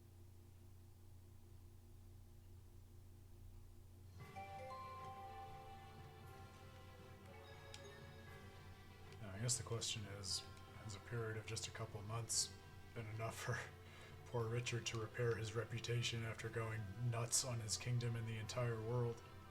Is he also not suffering from poison anymore, or did he just think that was happening? No, that was happening earlier, like before and after the time skip, because his uncle was trying to usurp the throne, which he did, and then kind of like part of what I think was implied, I would say was implied, catalyzed Lambda within him in the first place, was that he basically took revenge on his uncle's betrayal by brutally murdering him in this very room. So since then, I don't think he's been poisoned. We don't have reason to believe that anyways. Okay, so yeah, what I was asking is like, because wasn't it implied that he had been poisoned? So is it just the case that like, was his uncle just poisoning him slowly over time? Yeah, Oh, okay. I think that's the implication. Okay, gotcha. Yeah. So it got out of his system. Right. Yeah, to make it look like he died of natural causes over several years or something. I know, Grail, that sexual attraction, that's definite unusual growth for a Tales protagonist. In contrast with the ruined sexual Saray, for instance. Asbel, Sheria, thank you for coming.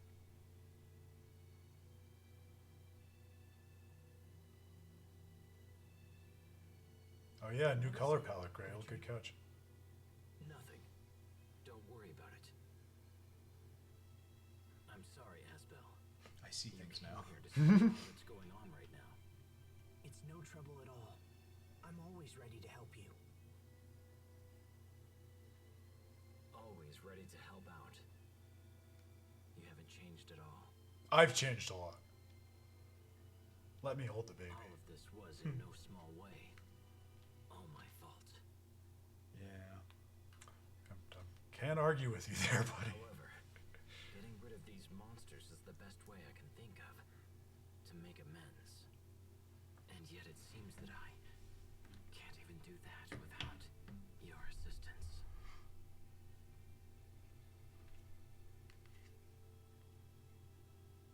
It's all right.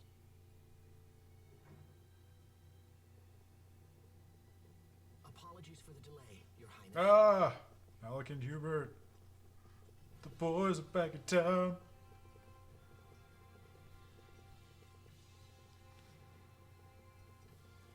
It's funny to watch this as It's good to see you again, Captain. like knowing that And you as well, Hubert. this was a re-release in Now we just Japan need Pascal, because you and can our tell very like name these will be moments are complete meant to once be again. like they're back. The Even though fans it's are like, so excited about we it. just saw them like 2 minutes ago. Yeah. That's a great point. Yes, I waited for her at the harbor, but she never showed up. That girl never changes. I swear. What's she doing now? Yeah, also similar to what people went through with Beyond the Dawn of like, oh, I wonder if this character is going to show up. I hope we get to see more of this person. In the last month, monster attacks have been occurring in Strata with greater frequency. It's the same in Fendel. We have fewer monsters, but each seems to do more damage than the last. A familiar story. We and Windor share the same problem. Do we know what's causing this? We've been looking into it, but so far have learned nothing. However, we also know that King Richard has located one of their nests. Recently, some of my knights stumbled onto an ancient underground ruin in the area near Glowandi. The place was crawling with creatures spawned from Lambda. I knew the foul beasts had to be hiding somewhere. An underground nest? It's worth investigating at least. And if we can destroy it all together, it should help cut down on the number of monster attacks. The ruins appear to be of a Marcian origin. So that's why you wanted Pascal. It's indeed unfortunate that she didn't make it. Unfortunate, but not critical. We'll just have to investigate without her. I suppose so. By the way, Asbel, where's Sophie? She's... Actually, let's talk about that later. Right now we should focus on the ruins. Asbel, She's moved on to Camus. I don't know whether that's good, bad, or lateral. Very well. With your permission, Highness, we shall strike out immediately. The entrance to the ruins is in the catacombs beneath Verona. Let's get going. Ah, back where Lambda was locked up. I'm interested. Alright, we have a full party now. As whom would you like to play? Hubert. Excellent. Old habits die hard. I feel like after Richard's long and fraught absence from the party, we ought to invite him back into the fold. But he only gets slot 4. He's on probation. Want to look at their other titles too. In addition to his lieutenant duties, he's also director of the Nova Monster Eradication Force. Good role for Hubert. Traveling healer, she visited battlefields for half a year, saving countless lives and stealing as many hearts. Everyone loves Sharia. She's like Eleanor in Tales of Berseria. Over the past half year, so much has happened that it would be difficult to explain it all. Wow, I love that. Just, he's overwhelmed even trying to give himself a description. Which, if you kept up with our ongoing dialectic about the way in which this game uses titles, the idea of one that just describes him as beyond description is perfectly on point with that. Otherwise known as the Special Attaché to the Chancellor of the Fendel Empire. That is a rather long title. I'm glad they compressed it for us.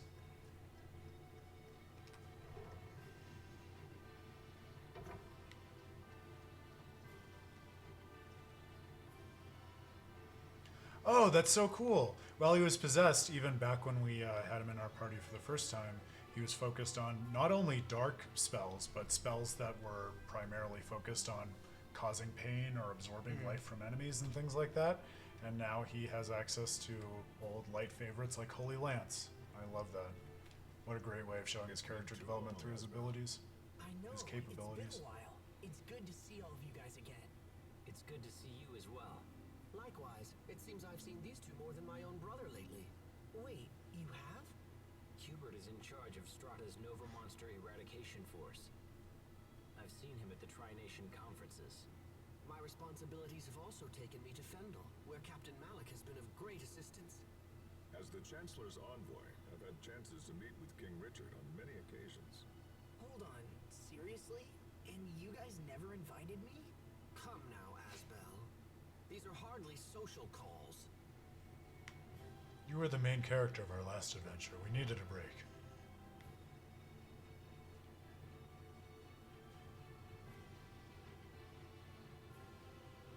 is a very fun fourth act extension of what we were talking about in the main game too, though, of how this game repeatedly emphasizes it's okay for characters, and indeed any of us, to have relationships that don't involve everyone we know in the same ways. Not everybody has to know Exactly everybody. that. I was hoping that you would say it so I didn't have to. Archie's Carta! Ooh, that was a missable one. Chester. Two you'll get to know quite well whenever you get around to Tales of Fantasia. This reminds me of when we traveled around Verona as children. Oh yeah, I remember that. I pretended to be your older brother, Tiger Festival. He had to disguise himself because he was the prince. My naming sense back then was kind of, pathetic. But I could come up with a much better name for you now. I fear I must decline. Richard seems to suit me. Better than Lambda. Asbel, do you still wish you had an older brother? That's right. I used to think about that when I was a kid, didn't I? Oh well. Then you can call me your brother. Huh? Like, out loud? Well, if you really want me to. Brother. Yes, Asbel. It's kind of Aw. embarrassing. I love this. Maybe I just need to say brother the way Hubert does. Yes, that's more like it. Try it again. Brother. Good. Brother. Nice. They've lost their minds. Oh. Hey, Grail, I remember you saying how funny this fourth act was, and I definitely appreciate and am loving that. But also the idea that after all they've been through, and after Asbel, like, showing Richard how he could take on other personas and identities with disguising when they were very young, that Richard could use that same sort of naming and descriptive act to create a new color to his relationship with Asbel. That's so heartwarming, but also so earned and thematically consonant. We're going to the catacombs, which I think are this way? I think they're this. Yes, they're this way.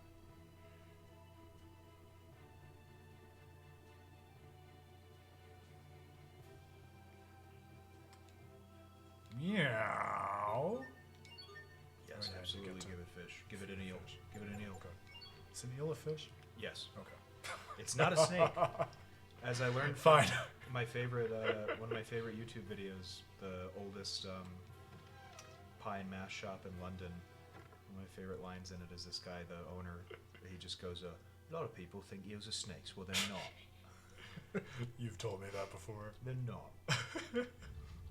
But sea snakes are a thing, right? That's different Sea than snakes an are eel? a thing, but Yeah. they're not eels, no. Are they snakes? They're snakes, Okay. yeah. Ugh. And you'll see, like, you can find videos of Australian guys, like, just rowing out in glass canoes, and then it's like, oh, it's a sea snake, and then they just go, oh, hey, mate.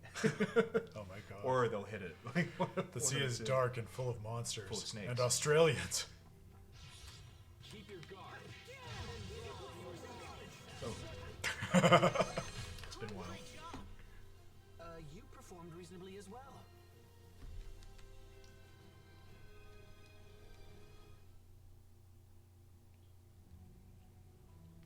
See, I would vote for the latter of those two, Grail, because if it were just much funnier, I would also think, all right, it has different writers, but I don't think you could achieve that insight through humor of the kind that we were talking about with that skit unless you have a deep and intimate understanding of the first story. So if there were different writers, all the more power to them for really doing the base game justice. Well done.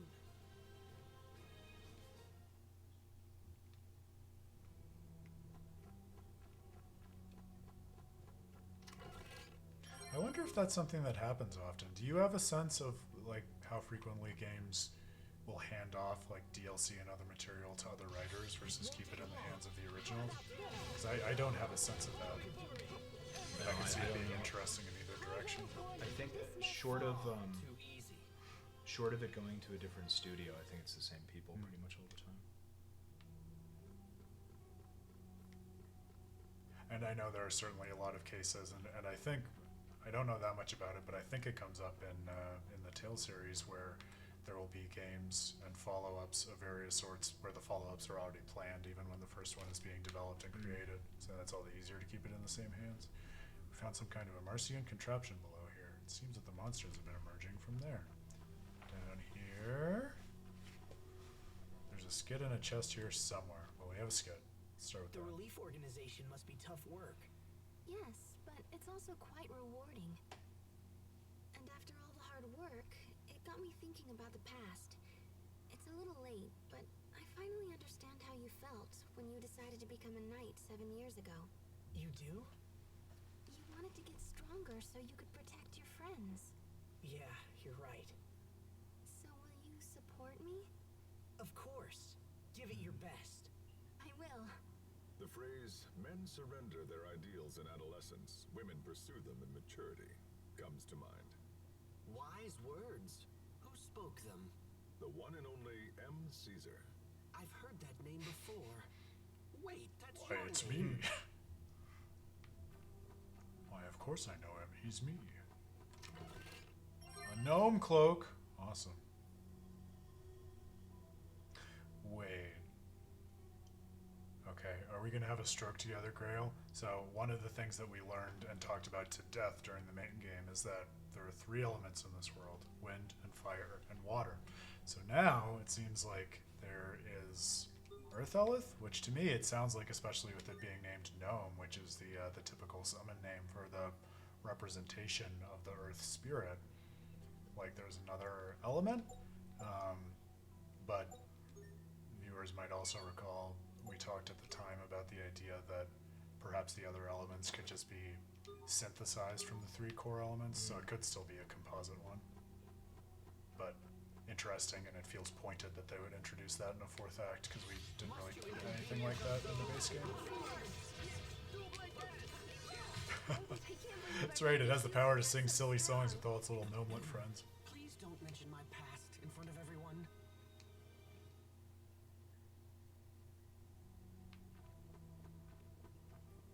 To the ruins! Alright, we have a new warp point. And I imagine much stronger enemies in this new area. Gustworks ruins, alright. I can't believe all this is underneath Glowandi. It's the first I've known about it. We found a similar looking ruin beneath Wallbridge, remember?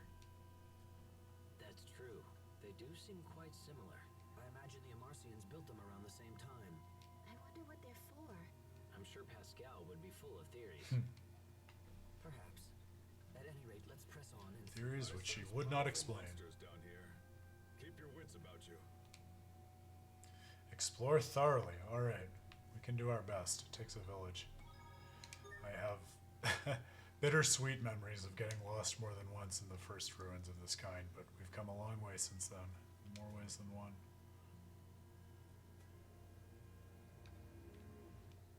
Fame I've been sans hearing fortune. about your work from travelers.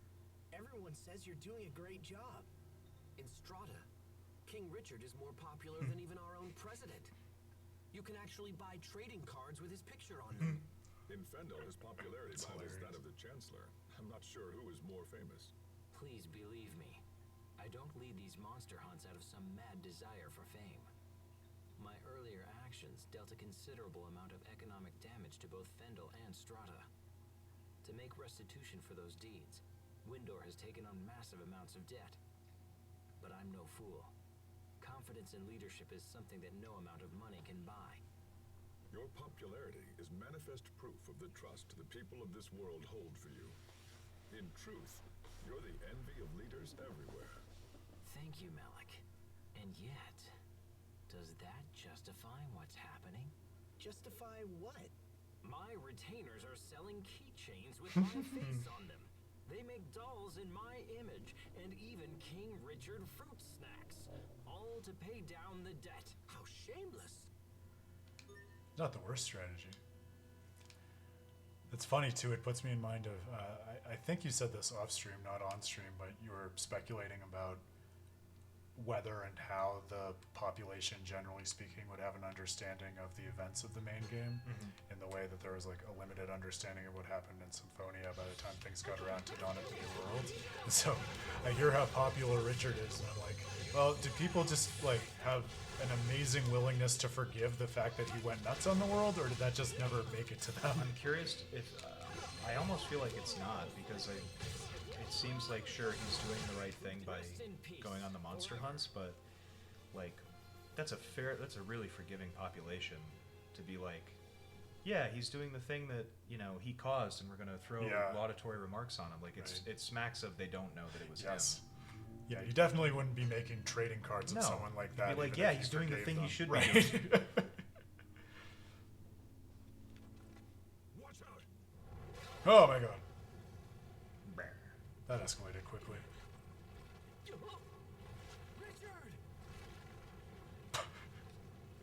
Just had a thought of how funny it would be if like we go through the whole game to save him and he immediately He just dies right there. dies. That'd be really Oh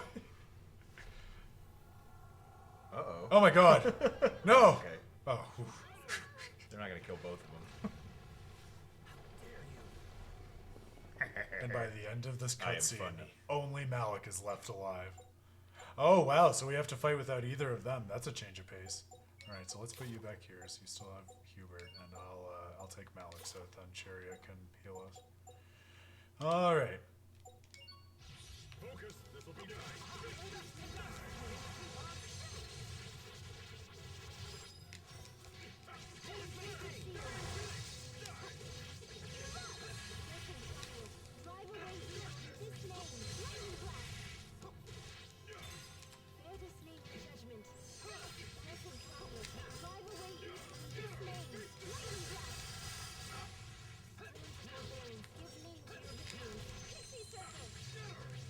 Yeah, that's a great point, Grail. There were definitely very few eyewitnesses to what Richard was up to, and I suppose it's the kind of thing that is kind of so unbelievable that leaders in the countries wouldn't exactly be rushing to tell everyone or disclose anyway, because they were probably too concerned and confused with how to handle it at all.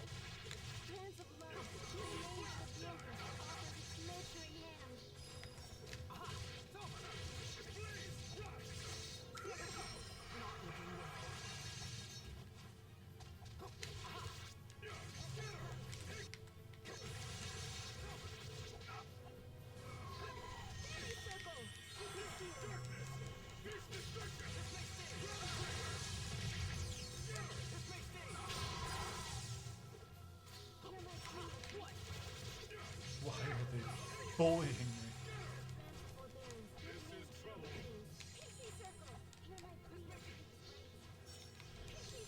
That's a very good idea, Grail. I'll do that right after this.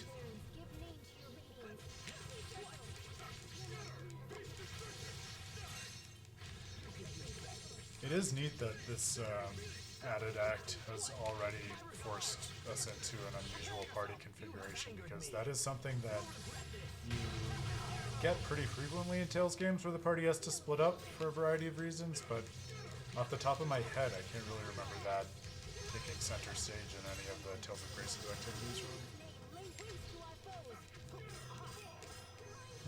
Trends are never really done.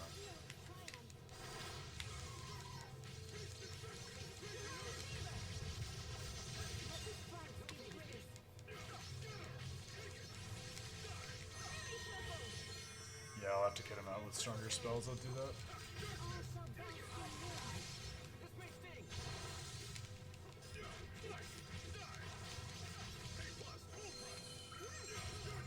That was not one of the stronger spells.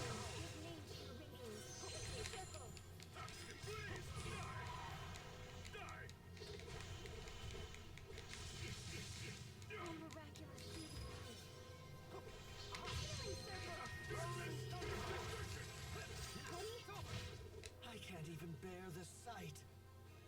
But we made it.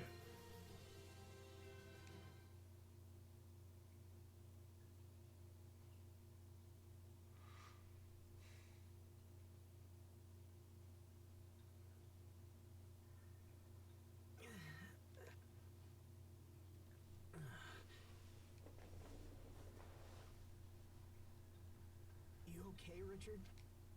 Yes, I'm fine.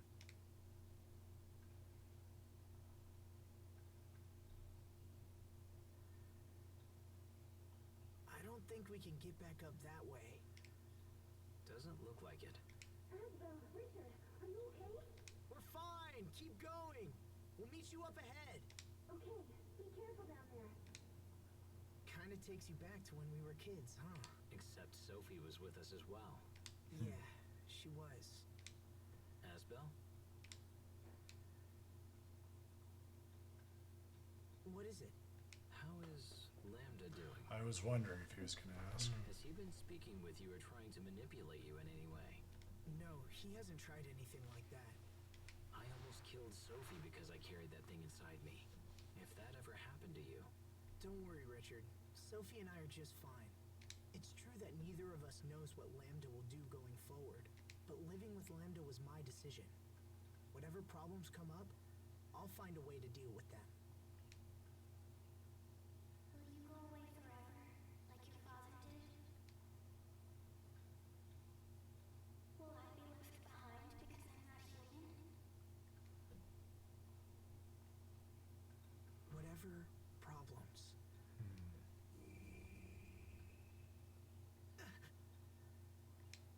What's wrong? Nothing. I probably just hurt myself when we fell. Are you sure you're okay? Yeah, I'm fine. Come on, let's go.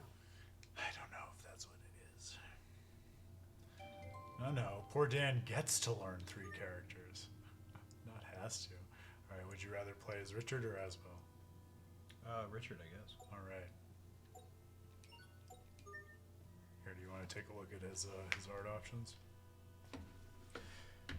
I will say, while Dan is assigning that, one thing that has me interested in this additional act that we're getting is, now, Grail, since you asked about the ending, one thing that strikes me as maybe limited in scope about it, which this 4th act kind of already seems to be acknowledging, is that while so much of the game is about the trio of Asbel and Richard and Sophie, I feel like a lot of that final confrontation just has squarely to do with resolving character arcs of Asbel and Richard and Lambda, and it almost felt like Sophie was more of reflecting the resolution that Asbel brought about than really like resolving things herself. Like it ends with her hoping, like, oh, I hope to grow up, but this already seems to be showing her wrestling with a lot of further thoughts about death and the reality of her not being human in ways that feel very logical and warranted from her arc, but which were not included in the 3rd act. So I almost wonder whether that is part of what inspired them to do this further act. Yeah, Grail loves Richard, so I think you're gonna have a fun time. He's a fencer boy who casts strong spells.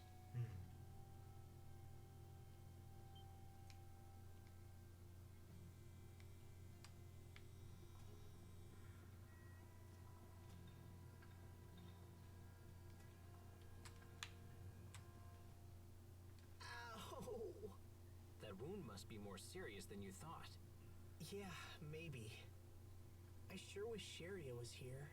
Of course. You finally reunite with Sharia after a half year, only to be torn asunder once more.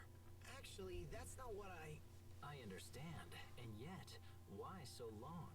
Sharia has been busy with her work, but I know she's had many occasions to return to Lant.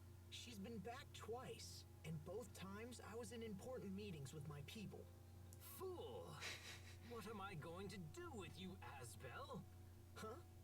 Who is more important? The woman who comes all the way to see you, or some inconsequential vassal? Oh man. Hey, my vassals aren't Who inconsequential. knew how much personality you could suddenly Clearly, I need to sprout educate once you the on the many alien great facets removed itself from your of body? behavior. Thanks, but I'll pass.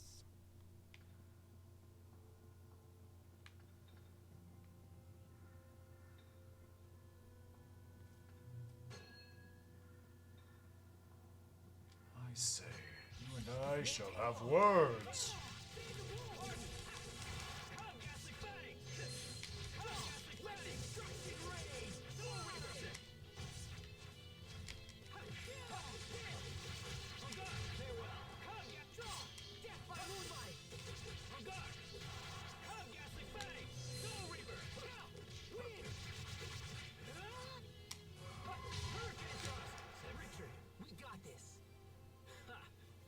like the old days.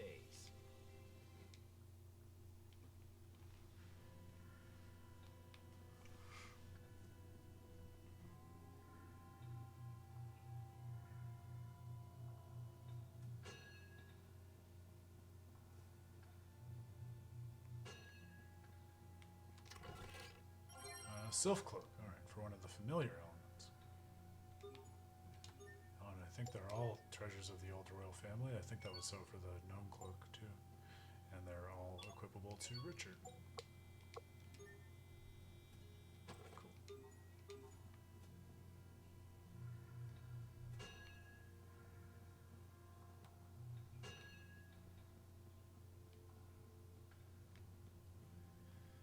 Thinking more about those elements, that is a good point you made, Grail. I know you're mostly joking, but there is a lot of background in Berseria and the others are doing all Tales right. games like Tales of Eternia and Tales of the Abyss in terms of scientists speculating or theorizing about the existence of elements that haven't been proven or shown or manipulated yet. So it wouldn't be out of place to also suppose that there had perhaps been theorizing about an Earth Eleth element and it had just never been definitively proven.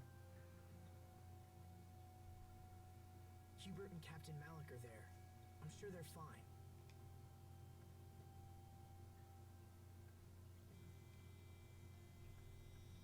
Anyway, this place seems safe. Why don't we rest for a bit?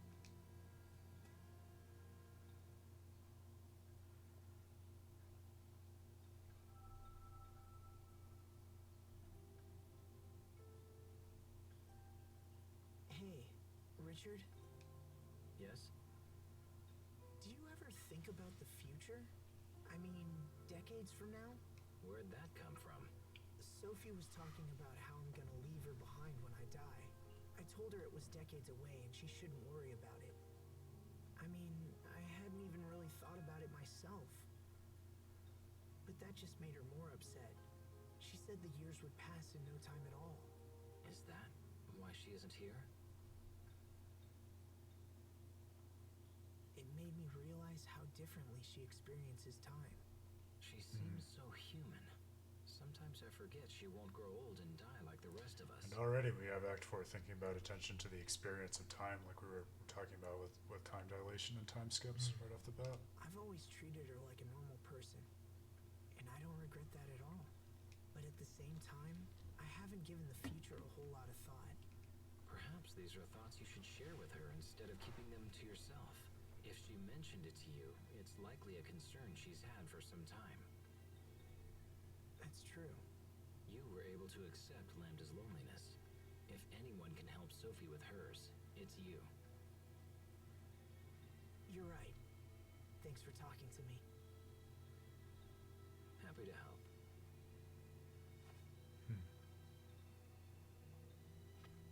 Come on. I'm sure the others are getting worried.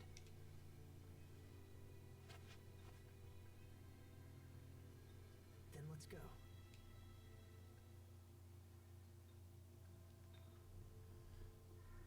Interesting that Asbel still apparently has yet to internalize the value of intimate conversation and coming to understand someone when he so handily was able to help Lambda by doing exactly that. Although maybe that was more on the basis of instinct than reflection.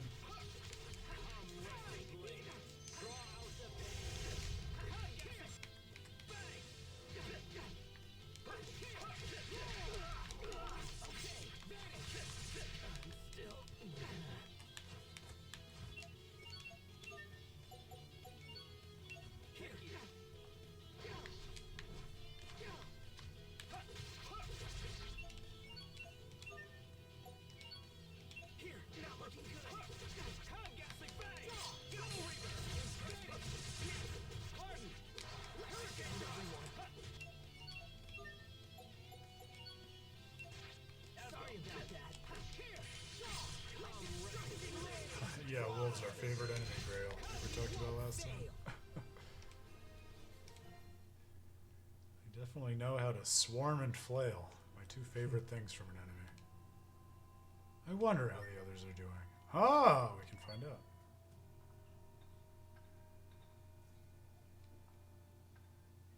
I can't make out anything from up here.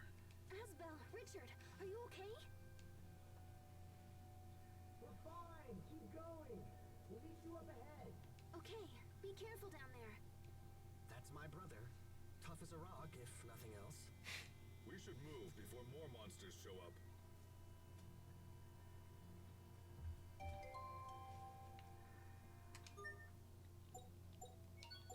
Oh, they reconfigured us. That's frustrating. There we go. And I was going to give Malik that Sonic Mount Adept title as you requested. Alright. Cool.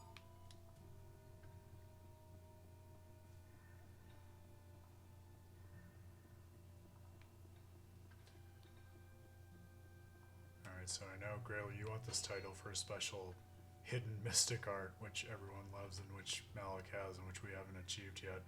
You're going to have to remind me how to do it, though, because I have forgotten that, but I'm happy to try for it.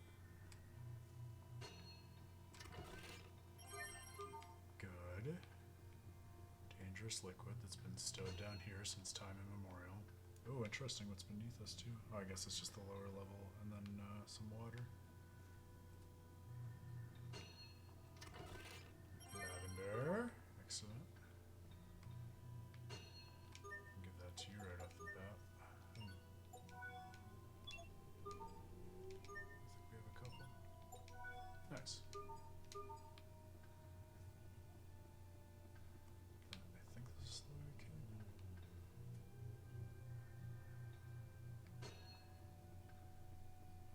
Yes.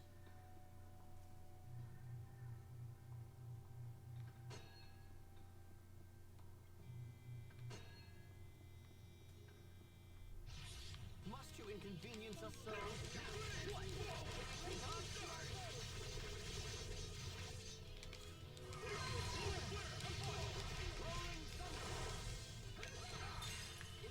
Prepare yourself! Dance like the damned! Instant balls! Well, that was passable.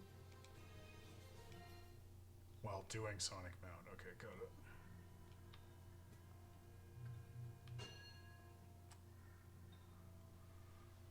There certainly are a lot of monsters down here. I just hope what we're doing helps to lessen the attacks on our people. Your relief organization must have been heavily taxed recently. Are you getting enough rest? Oh, I'm fine. I'm just glad I can help somehow. I was so sick as a child, I never thought I'd be able to do anything. I guess I'm trying to make up for it now. That's good for the people, but what about you? What about you and Asbel?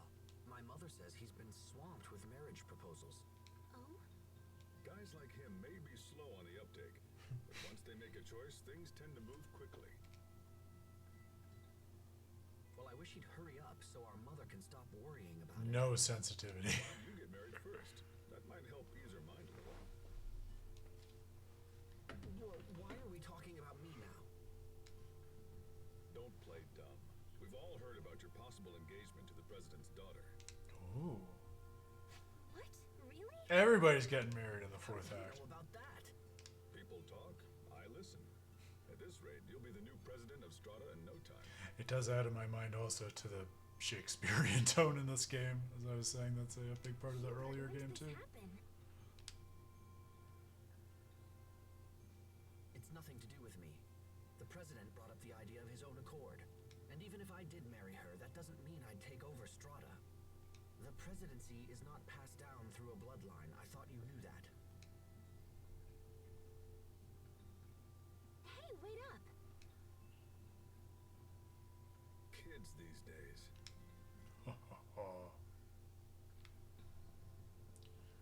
Alright, we have the skit of all time coming up, according to Gray. Marriage, huh? That's a wonderful thing. That's strange talk, coming from a lifelong bachelor. They say that when life breaks your spirit, a wife can help to mend it. And when you find yourselves apart, you need only shut your eyes to see her again. Until she seizes control of your life one piece at a time and you find your own hopes and dreams put on hold. You can't even spend your own salary. You have to beg permission for every little thing you want to buy. Precious belongings you've labored to collect are tossed like so much junk. And yet she thinks nothing of taking your purse and blowing all your coin on some fancy hat. That's very Have you been married before? Even a cursory examination of the topic proves that this is the only outcome. Instead of selecting a wife who intends to live solely through her husband's station, one should seek an independent-minded woman that... Yes, well, I think I've said enough. And if you're so eager to endorse the institution of marriage, perhaps you should get married yourself. In any case, marriage is a wonderful thing. Don't you agree, Sheria?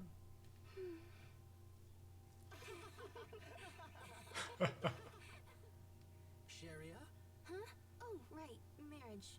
Yeah, sure. You should marry someone if you want. I can't imagine doing it myself. I would never. Sheria? Waiting until you've completed all the things you want to do would be pretty selfish. Wouldn't it?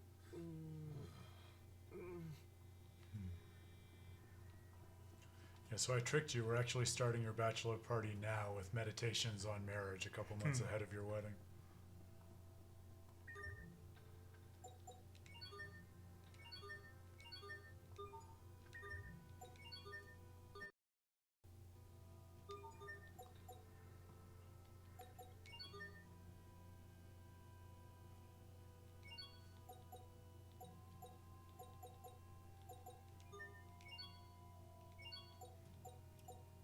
I mean, you know me, Grail. I'm such a sucker even for just the little things like the idea of having those, like the skit cut-ins as a way of showing what Sherry is imagining in her mind and daydreaming about. Like little stuff like that. I feel like we don't even see often in the skit language more broadly. So I'm hooked. In for a penny, in for a pound. There's not a no, there aren't requests. Oh, but there's a we can rest at the end. That I think is the last thing for us to do here.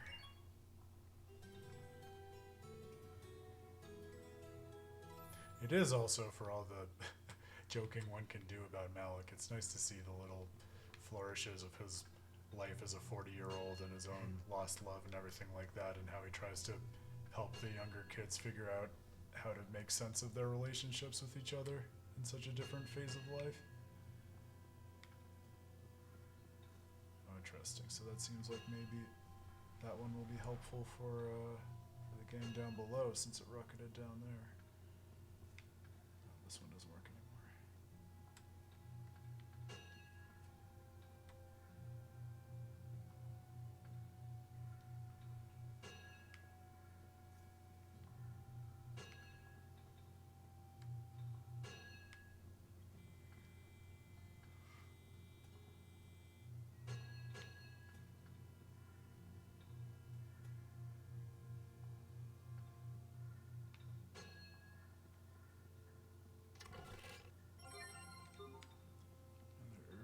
And I think we're wrapped up here for the moment.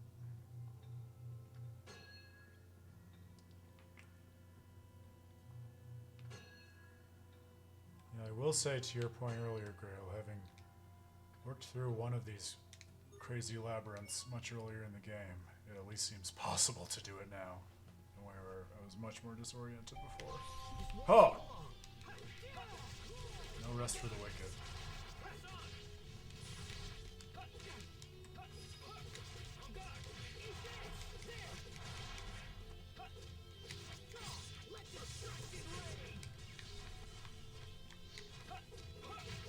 Nice, Richard. That was impressive. Well, I'm nowhere near your level, Asbel.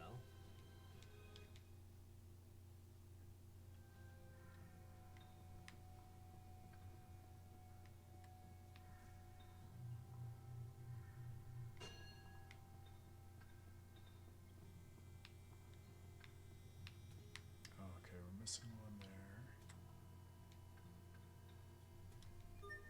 Oh no, I didn't want to switch it.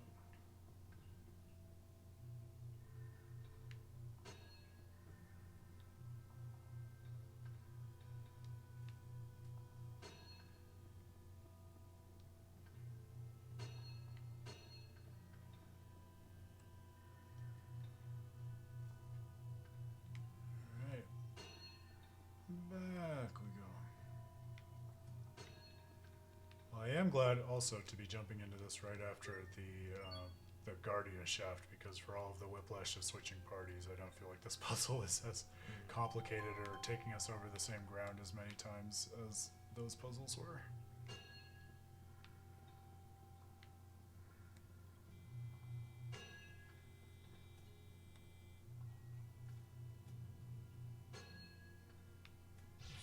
Enemies.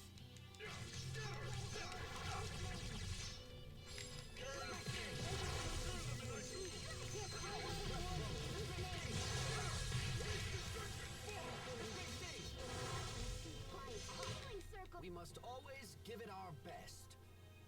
That wasn't it, was it? It's one of my favorites.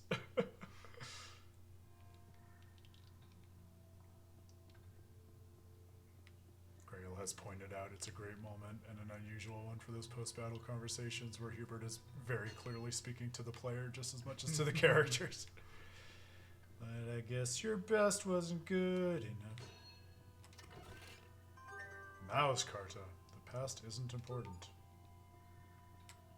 That must be one of the ones from the games that never made it out of Japan, I think.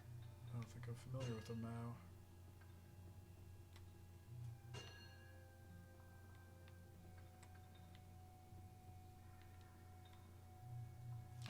Unless she's from Hearts, and Hearts came out before this, but I don't know the year on Hearts. One for the Vita. It might have, because it would have been around this time. When did the Vita launch? Do you remember? Oh, okay. Wow. I thought it was more recent than that. No, maybe 2011, maybe? It was like in that, it was still the PS3 era. Gather at the Garden of Healing. Shine on! Garden of Innocence! Bear this name in judgment. Plenty of room Yeah, I for think improvement, without but being we anywhere can let it slide. as into it as you were, I kind of had like the PSP is coded with the PS3 and then the Vita with the PS4. I guess that's not right. No, Yeah. it was because remote play was all about the PS Vita, and that was introduced on the PS3. It was Oh. late in the PS3's life cycle, Right, and then it ported right. over to PS4. Got it. Now PSP didn't have much connectivity because that was the PS2 era. That makes sense. Remember your training.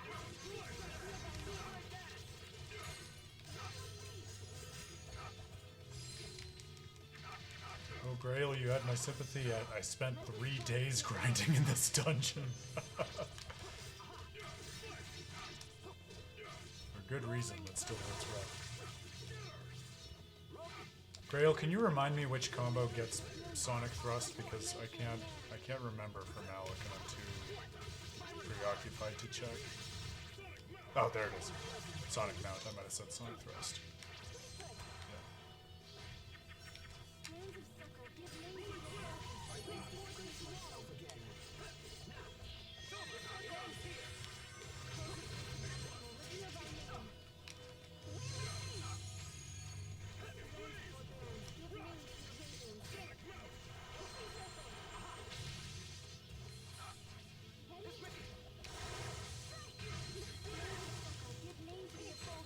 I must admit that your skills are quite impressive.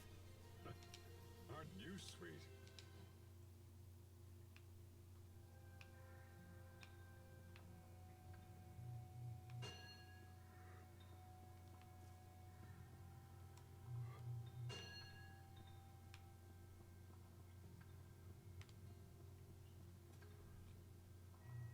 Yeah, I hear you, Grail. As much as I was saying I was feeling more oriented, now I'm feeling a little less oriented. But I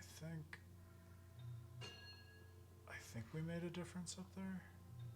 I don't remember whether we interacted with any tiles that went up. Oh, this might be what we missed. Nope, we did that already. Okay, I'm gonna go back up. Or down, as the case may be. Remember your training.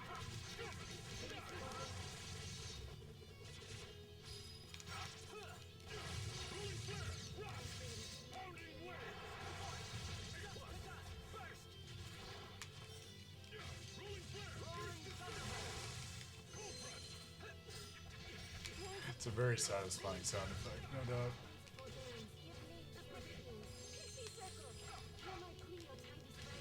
Hopefully we'll get to see the reward for all our Sonic mount efforts this stream.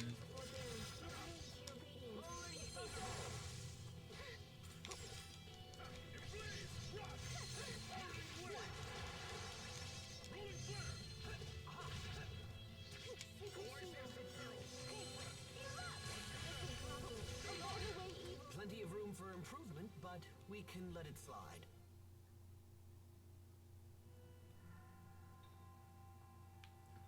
Okay. We're going back this way, I think. There we go. Okay. And up. Down. I keep saying up. Oh, yes, perfect. Just what I was waiting for. This won't take long. Asbel! Take it!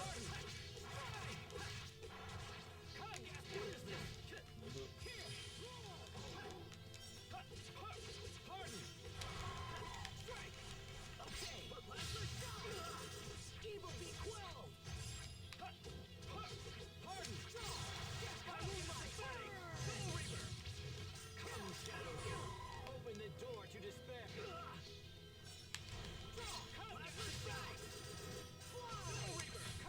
Well done.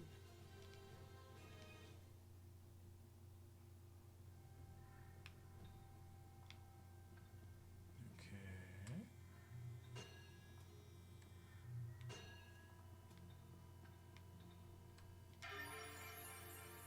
Eloquent stone.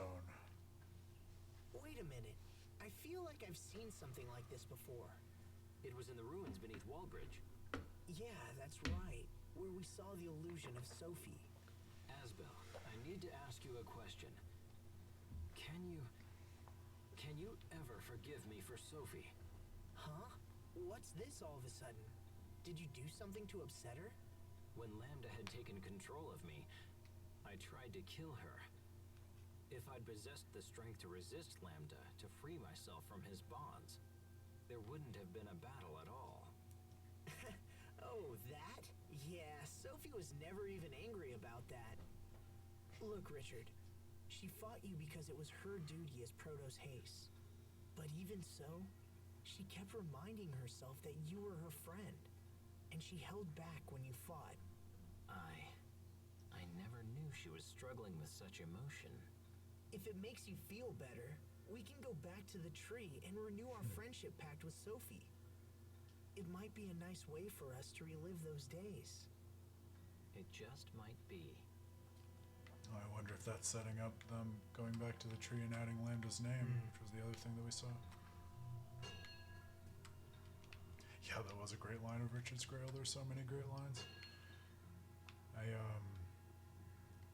It's cool too in a post-game supplemental act such as this because like Asbel has done the work to help talk Lambda down from the edge, but now again like extending that arc to its next stage, it makes sense and is really like I would say similarly unusual and rewarding to have come in the position of like helping a party member through basically like maybe not survivor guilt, maybe depending on how you cash it out, but certainly at least guilt over his past actions. Helping him to integrate himself. We won't fail!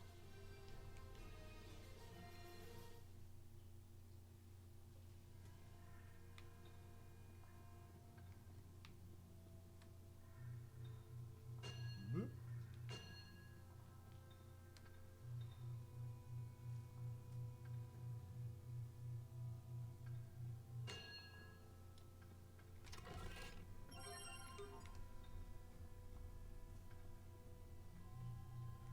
And back up.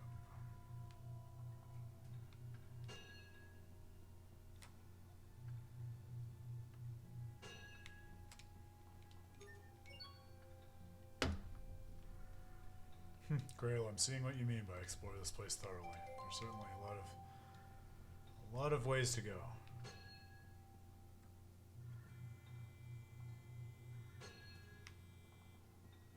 That was the one that was added, I think. Yeah. Okay, so that's missing one. There was one other way back there.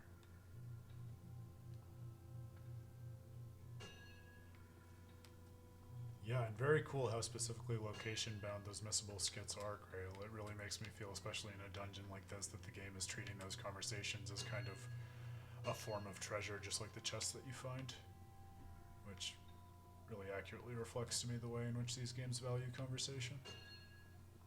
Especially in Graces, which is so deeply concerned with conversation, like we were talking about last time.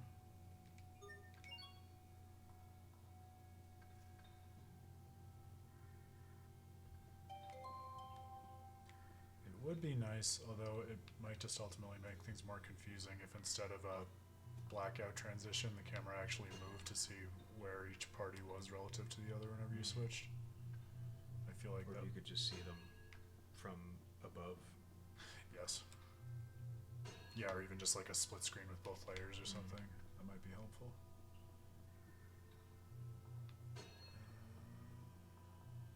I feel like maybe the addition was over here. Yeah, I think that's Keep right. your guard.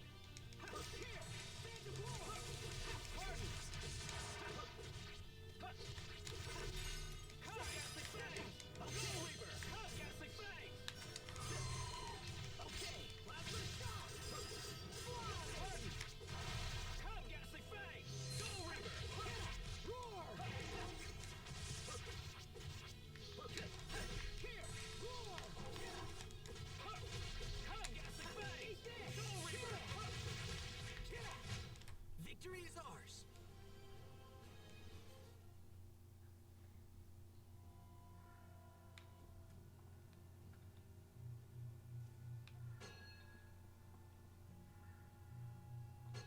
That's gotta be the one to finish that path. How big is this room?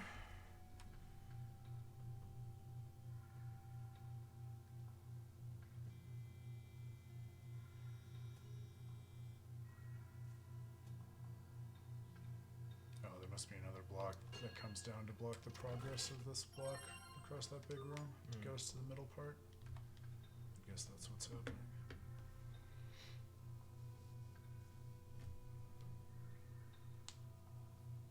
Yeah, maybe not though. Yeah, right there.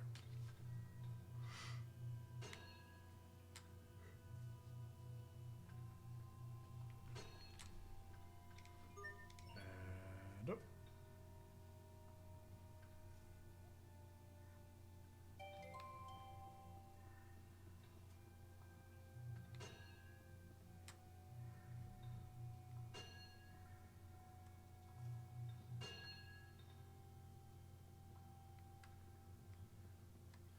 Yeah, I'm glad you brought that up, Grail, because I was thinking the same thing when I was talking about looking down earlier, and then I got distracted just by seeing the other floor. But yeah, very cool the way in which it kind of bottoms out in just water and cavern and even some other structures. It gives it a lot of multi-dimensionality.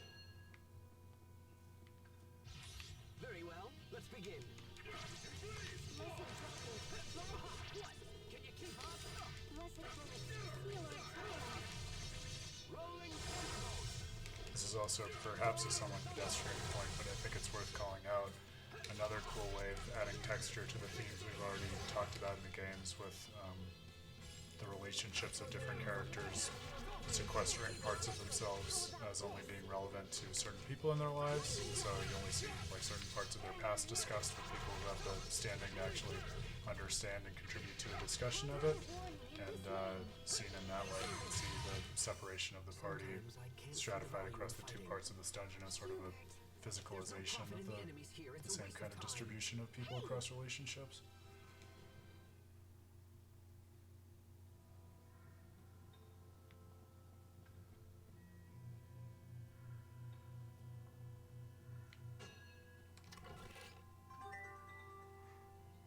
Eugene, I've seen many forced depths in my day. That looks like an animal character. Must also be from a game I don't know. Do those cards do anything? Or is it just color? There's a very fun mini game, especially by my assessment of Tale standards, that goes with them. And I thought about subjecting you to it, but I felt like it would be somewhere between torture and abuse, putting you into it, given your experience with the series versus me. Because what it is it's very fun, especially for this kind of project of reviewing all the games, is that each of the cards has the beginning of the line of the character associated on it, and then you can play a game where the cards are all in this big pile, and then based on the beginning of the quote, you basically have to complete the phrase by picking the associated character. So it's one of those things that I had no engagement with my first time playing, but this time, after all my work with the series, I was like, hell yeah, this was designed for me. I am very excited.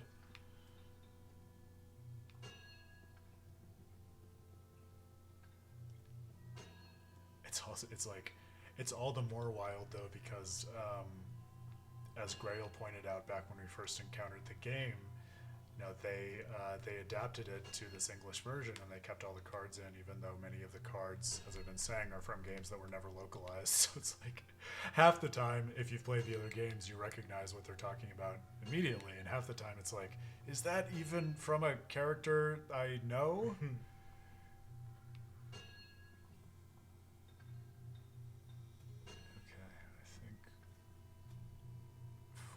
Is the only way left. Stay safe, everyone! What? Prepare yourself! Dance like the damned! Instant balls! Ready? Rolling flare! Drop! Rolling flare!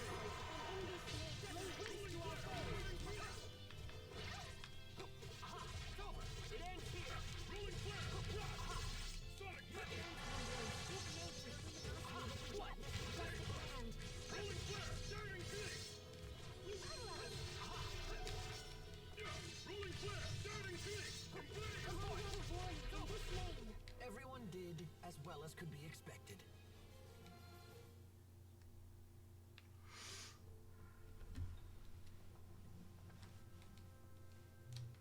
Oh, going down to Asbel's level, looks like. Oh, yeah, thank you for that reminder, Grail. I feel like that's one of those many nuances of the battle system they let us know about way earlier in the game and I'd forgotten. So that's very, very good to know.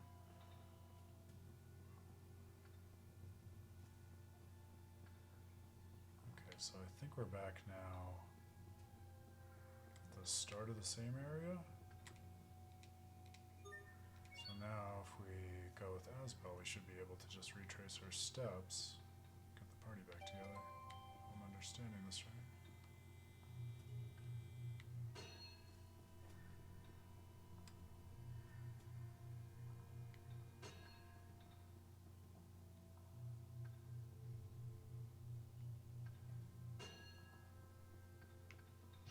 Keep your guard.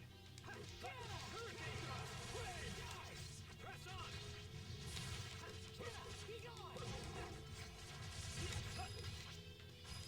Strike! Demon Fang!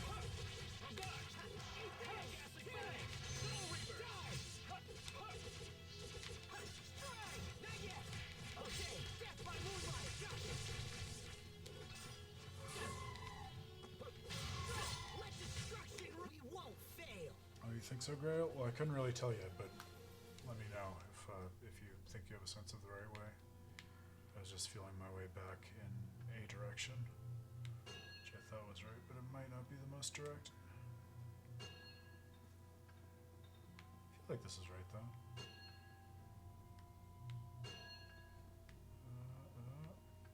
Maybe not. I think we can go down this way. Take long! Come, Ghastly Fang! Soul Reaper!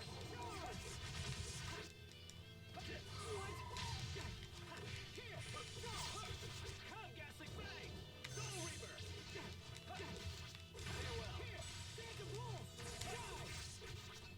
Come, Ghastly Fang! Plasma Shock! We won't fail!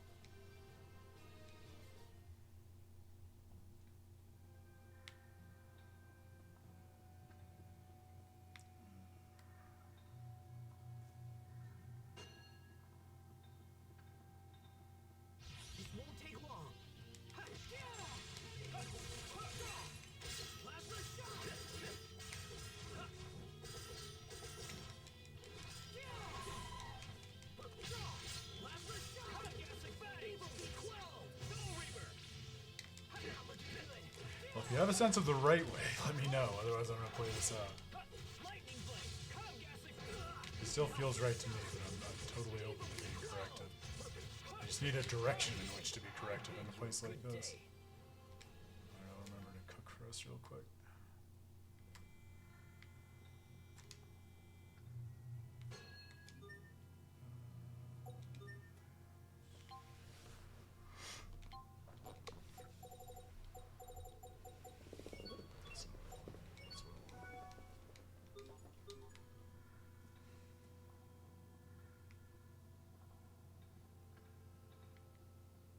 Oh, yeah, I guess I was just confused. This is where I was aiming for, but I thought that this was where the other party looks the same. ended up. Yeah. Yeah, because it looks the same. Oh, that is frustrating. It's not back even further, is it? No, this is a chest. Oh, bummer. I would categorize that as a game trick. Because it did look just the same, and I assumed they had somehow, like, reached Just the same gotten to point. where we Yeah, fell. reached where Asbel and Richard fell to. Oh.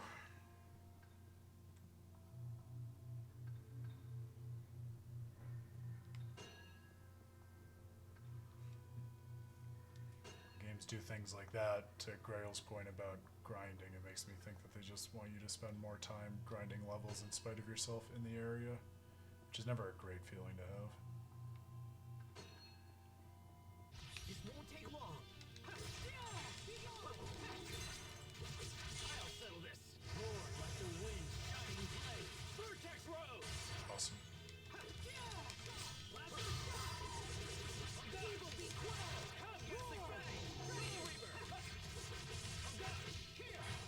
Let's keep moving.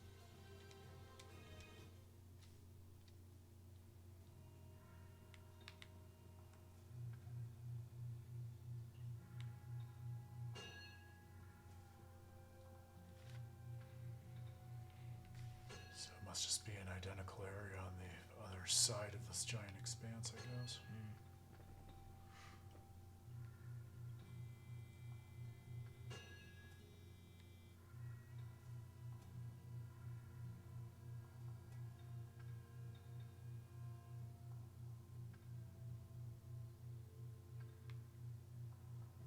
Ha! Fish memory in games? Yeah, I would believe that too, Grail. But I think my fish memory is half the problem, because now I don't even know if I can get back to where we were. You said that already. I think you should leave. With a terrible gaslighting. You made that up. It's not real. Oh my god. Gaslighting isn't a thing.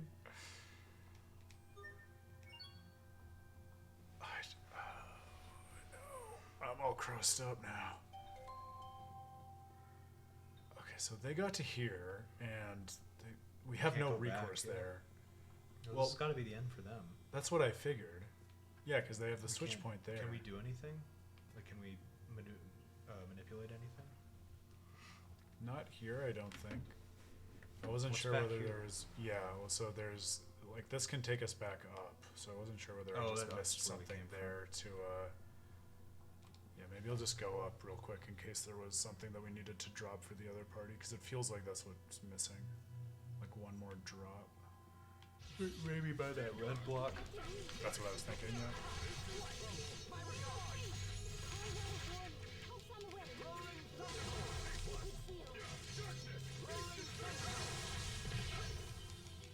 Boy, Malik just loves handing out A pluses. I have the exact same intuition, Grail. Yeah, I think we missed going that way. It only took us 4 wrong turns to make a right. Than that to stand in our way.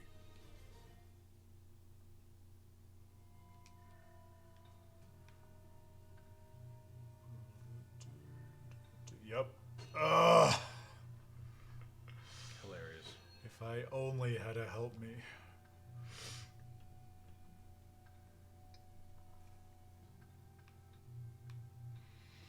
I believe the word is. Anyway, filler episode. Oh no. come on. The real stories are the filler episodes we made along the way. Just what you can't see is that Evie is quietly charging the spirit bomb in the background. It takes a few filler episodes to get that done. Okay. Dios mio. Now the gang's all together.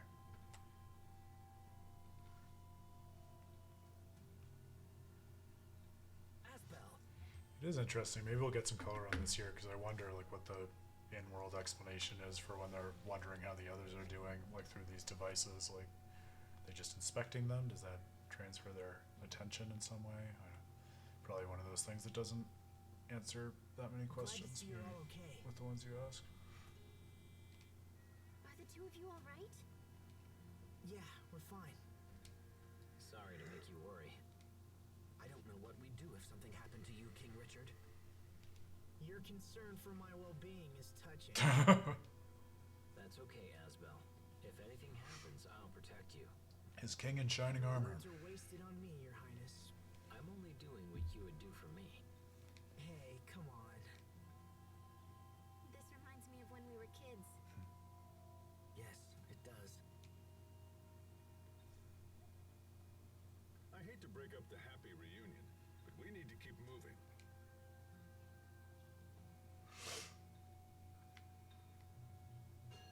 Ah.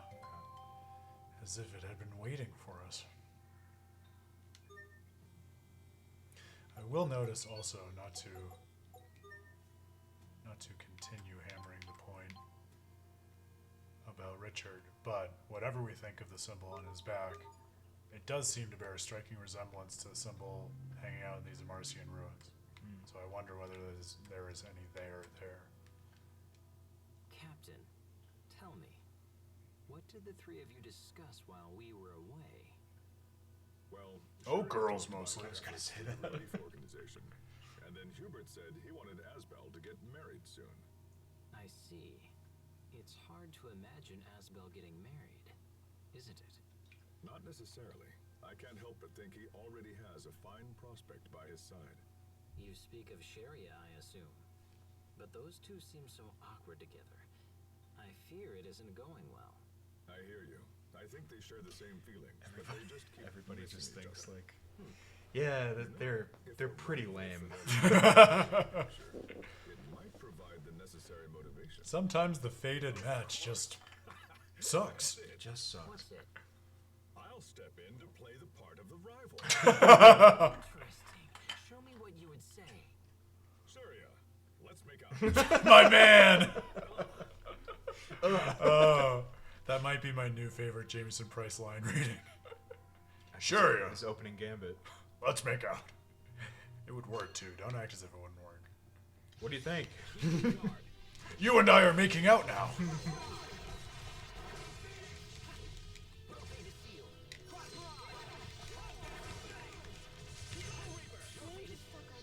Oh, I think they put.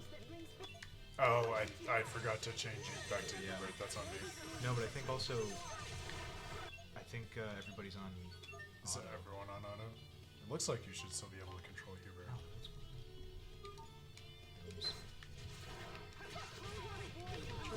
Okay, I'm Richard.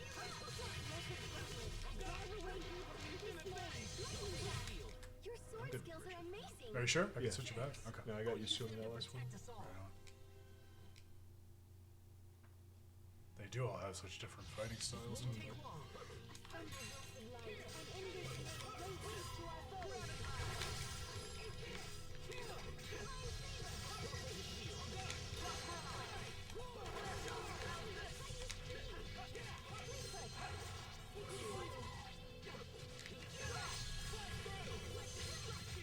That should buy us some time at least, right?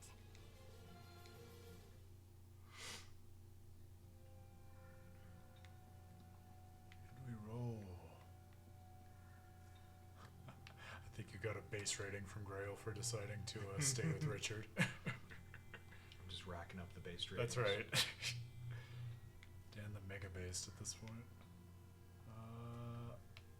I don't know that I was supposed to go up yet. I do not want to be hit like a nerd. No, that's the lamest thing you can do. Like a big nerd. I made a huge toe. But I also like swords. Two things can be true. Not according to Grail. No.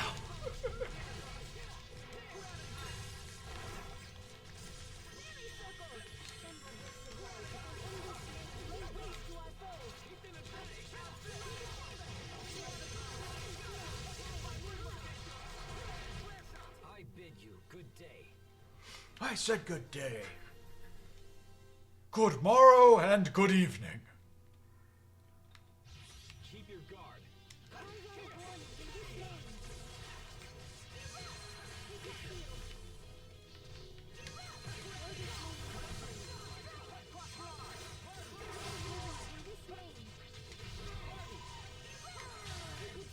Sometimes I can't help but regret the past. Asbel, Why didn't I push harder for a raise in my allowance? What? He's an actual lord. Was this the way? Okay, this was the way it came. I don't think I've fished out this way yet.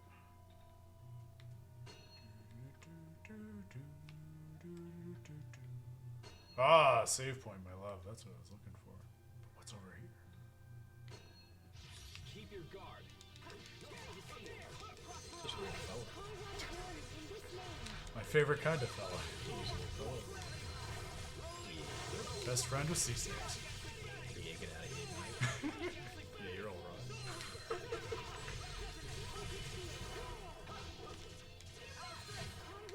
That's my superpower, Grail. You can put me in one room and I'll still get lost. Oh, you should have seen me do that god awful forest puzzle from Symphonia. That thing is like sadistic. That's so easy by Tale standards. You just follow the butterflies. Oh, is that all? Oh, yes. Wait, are you talking about the Ymir forest or the forest that Origin is in? The Ymir forest. Like to get to the village of the elves. Yeah, yeah. That is hard. Yeah, no, I no, thought the you one were to get talking to about the Origin. one where you literally No, just have that's to super follow easy. the butterflies. No, I was gonna the one where you troll have pretty to hard. intuit that you have to feed fish and then find a Okay, seed yes. and yeah. I will give you that. And the game glitches halfway through because we Which both got happened the to me same every other remastered time. glitch. Yeah. Yep. Which in a That's a respectable issue. to which have. in a remastered version is unacceptable, Yes. by the way. A remaster of a game that has already been remastered. I will add Yes. for the benefit Yeah. of the group. I was playing on the PS4 port, not the PS3 port. Right. Blindly towards the heart of the nest. However, we don't even know where that is. We don't even know where we is. Perhaps we should temporarily withdraw and study the matter further. But we've come so far. A decisive attack still seems better. yes? What is it, Captain? When I see the ones I trained debate their options so wisely, I can't help but suddenly feel like Aw. growing old isn't such a bad thing. Uh-huh. People hate growing older. Nobody wants to get closer to death.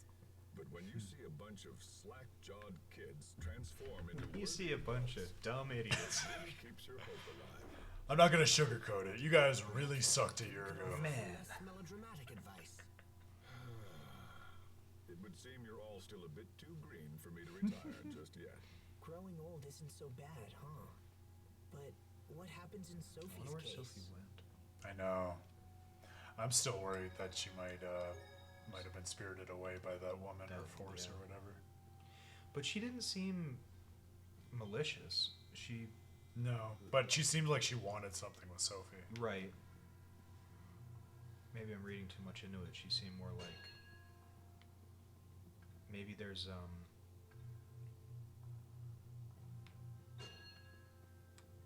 trying to think like is there some kind of like leader of the humanoids or like a voice for them? Yeah, Because that would be kind of interesting. I could see that. As yeah. like because I'm just thinking Malik just talked about mentorship and growing older. It would be interesting if there's like an humanoid. Like an earlier generation of what Sophie would become or something. I would love that. That would be very cool. So the Protos Haste thing is true just of her line, but not of Yeah. like, you know, everything that's been Right, before right. her. Grail, do you have a sense of where here we're aiming at? Because I'm going to be real, I feel like we're just back where we were before. Yeah, we're definitely in that. Yeah, I recognize this is that the one. same area. Yeah.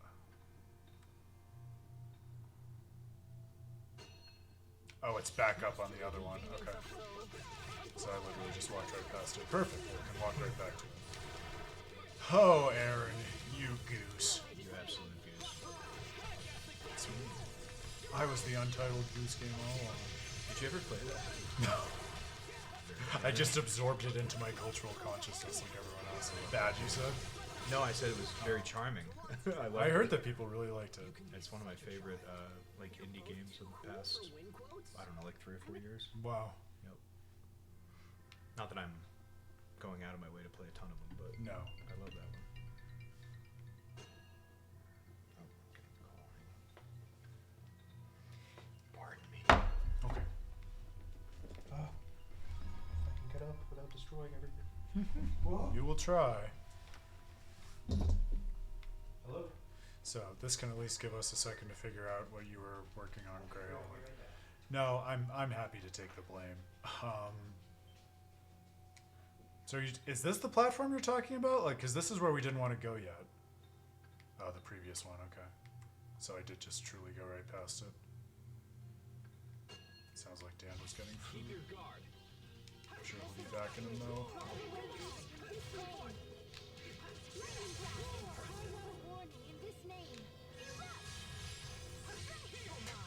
Three-player battle, what up? My god, it's as if Richard is under the control of some other force and no longer listening to us. It's all connected.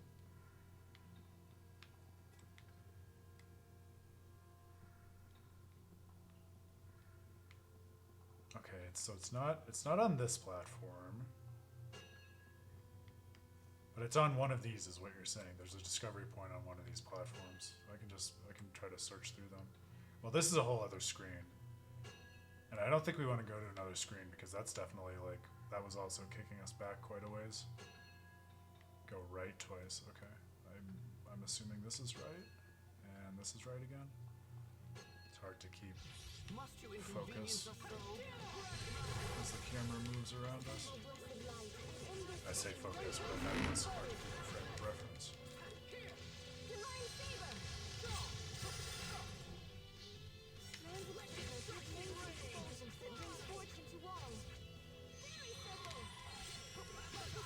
Yeah, so since we're on the stream and Dan isn't here for the moment, I'll say a little bit more about what I was teasing on Twitter, just for the true Praxis heads. Because the half an idea I have is, it's basically in the spirit of what I was saying at the end of Act 3 about the way in which I think the game did some really interesting storytelling around the idea of players and avatars without making it really overtly meta or pointing out the player in the way that something like a, say, Stanley Parable does. And I think that's something that is pretty common to and interesting in the Tales series. So I had this thought, especially given that this is a year in which we got a few games that were more explicit about that kind of avatar relationship with Future Redeemed talking about the notion of certain characters as avatars using that language, and then also avatars being a big part of the gameplay, like avatars of the sages in Tears of the Kingdom. I had it in my mind to do something of a kind of comparative study between like what it's like when we experience those more explicit representations of avatars within the world of a game versus something more subtle like what we get in Tales of Graces, and like I said, Dawn of the New World is another great example, and I think Tales of Eternia is a really compelling and interesting example versus maybe some more overtly meta ones, but I don't know if I even want to go there. I'm lost trying to find this discovery point, Grail. Are you lying to me, or did I just go too far? Because I tried to scour this platform here. I think he means that the green one there. Oh, you're saying we go up this one? Okay. Got it. So I very deliberately set the delivery time for after the stream, and Jimmy John's lives up to its freaky fast by ignoring your requests. Freaky, irrespectful. Yes. Disrespectful. Irrespectful. Oh my god. That's okay. You gotta get your food. But it does go to show that after weighing many different delivery options, you picked the wrong one. I just wanted a sandwich. But not that sandwich. I think that was back the way we had been before, so my guess is it's going to be this other platform. Oh, wow. So this is not... So this is not the end grail, but just a discovery point? Looks magnificent for just a discovery point. Annie's Carta. Life doesn't have any one color. Well, I'm glad that we made the effort to find it through all of the stumbling, because that is, that's quite remarkable to me. I'm excited to see that. Alright, let's go back and actually see it. I think now I'm just off the path.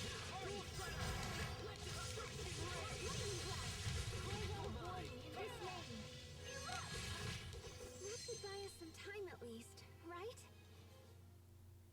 Alright, to the discovery point.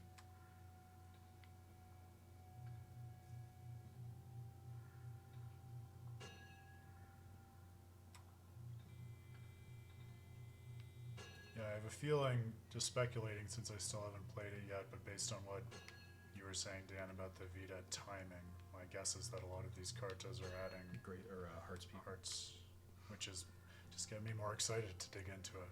Thinking that will be one of Aaron's rewards after getting at least one more analysis and all of these never-ending grad apps out.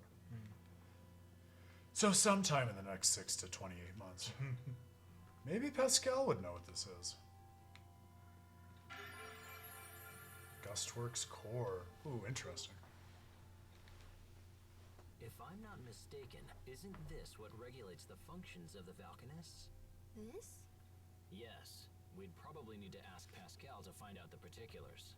Could a malfunction in this machine be to blame for the recent increase in monster attacks? The Valkanist itself is still functioning properly. Oh, so it So could I doubt definitely be this is them. related.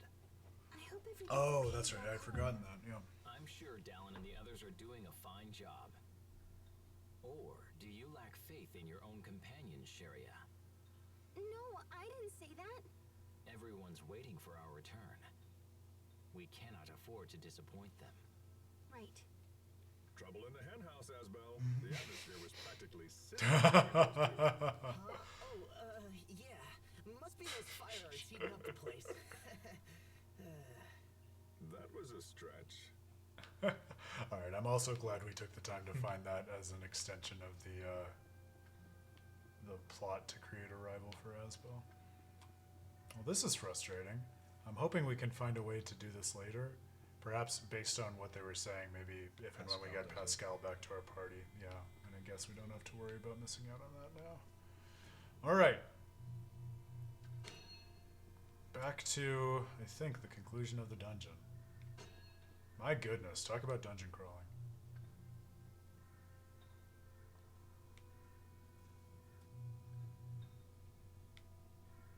Alright. I get the filler episode vibe, but you know, if ever there were a good time for one, like right after the epic conclusion of the main story, nice to have a little bit of a change of pace.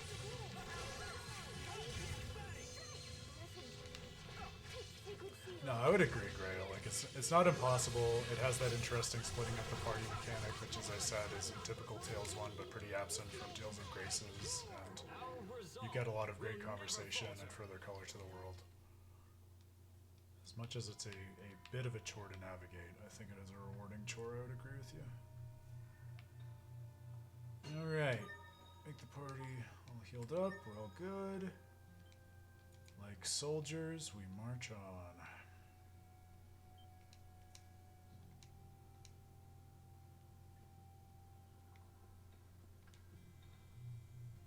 March downward, as it were. Probably just the wind. A big fluffy moth dragon. Just the gust. Oh no! I have friends too.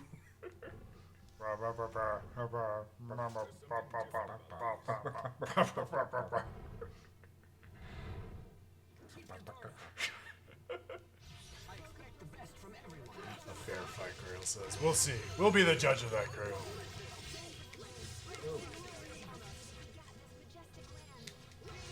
We only have one healer now. There we go. But she's very strong. She's very good at heal.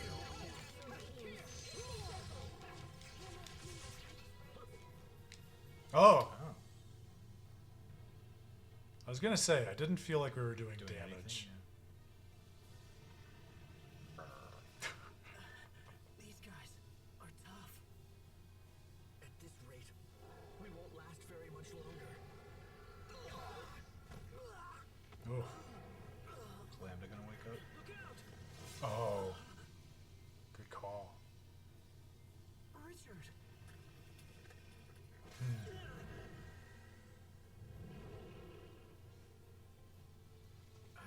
Damn you! You'll pay for that! Ah. You have awakened me. That voice. Are we gonna get to learn even more about him as a character?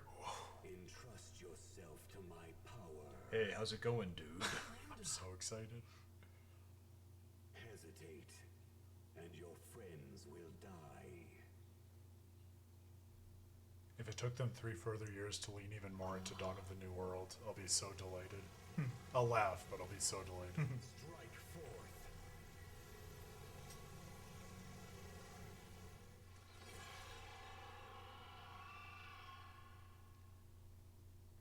Asbel. He just stopped it. Now! Ah, and now we have party selection that's mandatory. Whereas we didn't during the final fight. Alright. Oh, man. What's going on? Stand strong! Excel mode. The Excel gauge fills up over time, and Excel mode can be activated once it reaches 50% or more. Take advantage of all its benefits. Wow, I can't believe they added even more to the combat system. Whoa!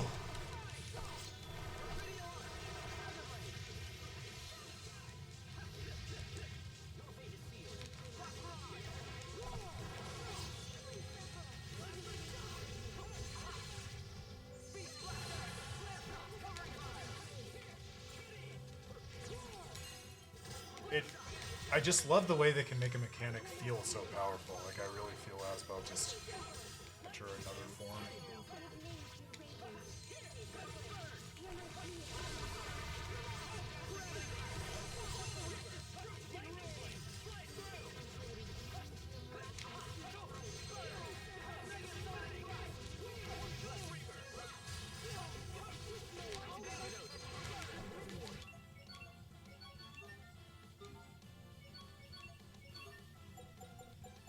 Love this track too.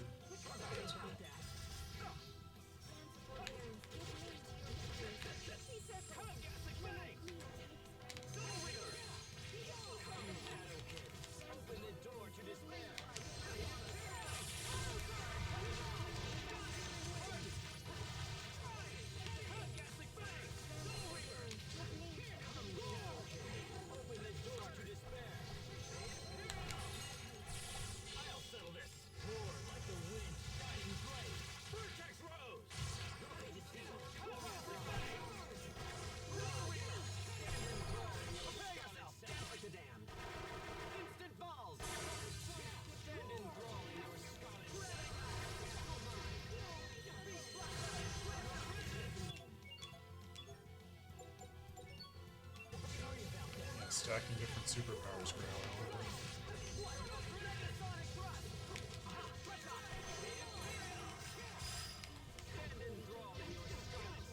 Cool too to see. Well, it'll be interesting to see how sincere Lambda is, because the idea that he's kind of either tempting or supporting Asbel by giving him the power to protect his friends, whereas initially in a very similar moment in the traumatic incident in their childhood, it was Sophie who had to protect Asbel from Lambda. That's an interesting either reversal or way of preying upon Asbel's character. I think it's also interesting that his choice of words was do this or your friends will die instead of do this to protect your friends. Like that's a really... Especially with the way he's been ruminating on death. Yeah, that's a great point.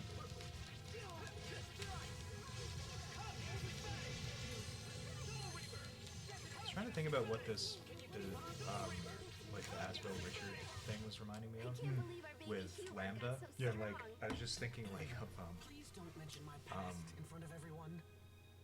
Venom and the idea Oh, of Venom found like a better host, yeah. you know, and he's like, I want to be with Peter Parker. At this Someone point. able to use him to his full abilities. Yeah. Oh, I love that. Because I was like, oh, it's interesting that Richard is bringing up like, hey, how's Lambda doing? Which is like such a like some comic book versions of Eddie Brock being like, so you still have the symbiote? Missing the You know, symbiote. Yeah, that was my thought too. Yeah.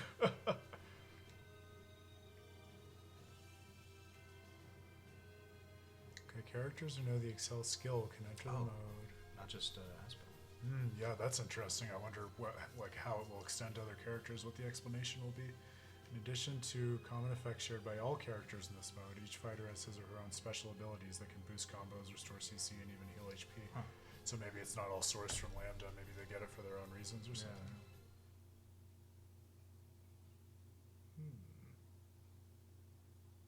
I'm interested. I can't believe I didn't play this. I get why though. Yeah. Yeah. But also, just goes to show you got to give a game a chance, especially after you've given it 65 hours. Well, that's why I was saying I get why, because you know, especially if you do like a marathon to end it, and then you get to and you realize like there's another 30 or 40 hours, you're like, I'm gonna go play, I don't know, Spyro or something. Give me a Mario. Lambda's power. Lambda? At least we were able to kill some of the monsters. Yeah, that should cut down on the number of attacks. I don't understand why these things are so strong. I wish Pascal had come. I'm sure she could figure out something. Perhaps. But there's nothing we can do about it now. Let's move out. I imagine she's unable to come just because her sister is scouring her in a bathtub. That takes 30 to 40 hours, you know. For her, yeah. Based on that scene at the end. Oh my god. Asbel, are you okay? One of those moments when you're glad they haven't figured out how to represent smell through video games. I'm fine, Sharia. Really. Is he saying anything? No. Does he mention me? Really? Yeah. Yes. There is one thing I should warn you about from my time with Lambda. Just one? What is He loves to party. Listen and listen well. No matter what Sorry happens, for party no rocking. matter how much Lambda pleads, you must not Must not what? play I Spy. I Spy? It's even better. What? You mean the kids game? Lambda actually plays that?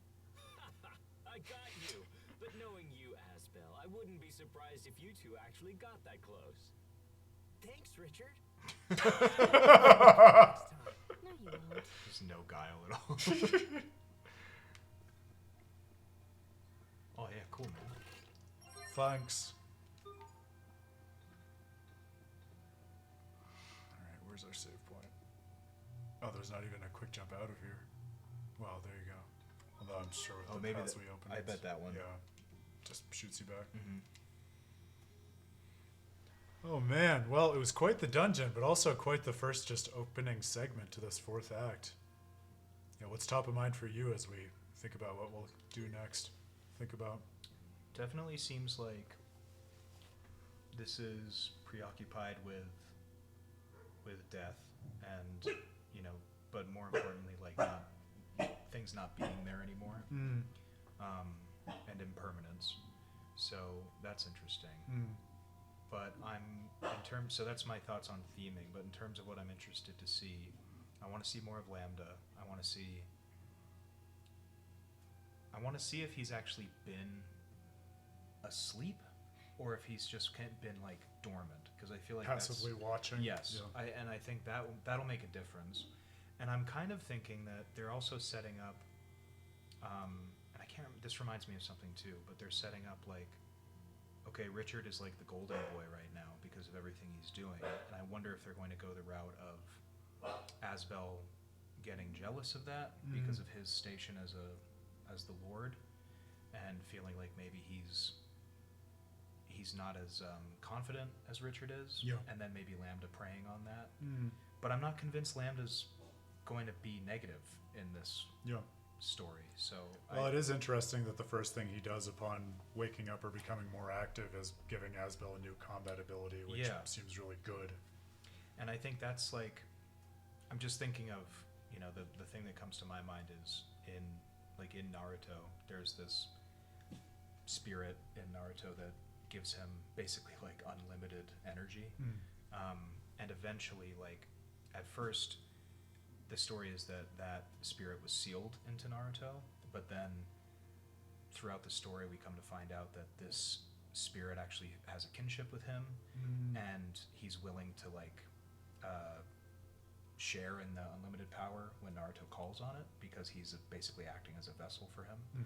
So I wonder if it's going to go that route where it's like, no, I am interested in what you were offering in the Mindscape. Like, I Yeah. want to do that, and it seems like for us to get to that point, you need to finish whatever it is you're doing here, so I'm going to lend you my power to, be able to get to where you need to be. Like, we need to work through this together in order 'Cause I to wanna achieve see- what it was that we were yeah. talking about. Yeah, I like that. Which would be a cool, character development for Lambda, in the sense of, I get the impression that before that conversation, he would have just assumed that was another form of abuse that a human put on him, like lying to him. Yeah.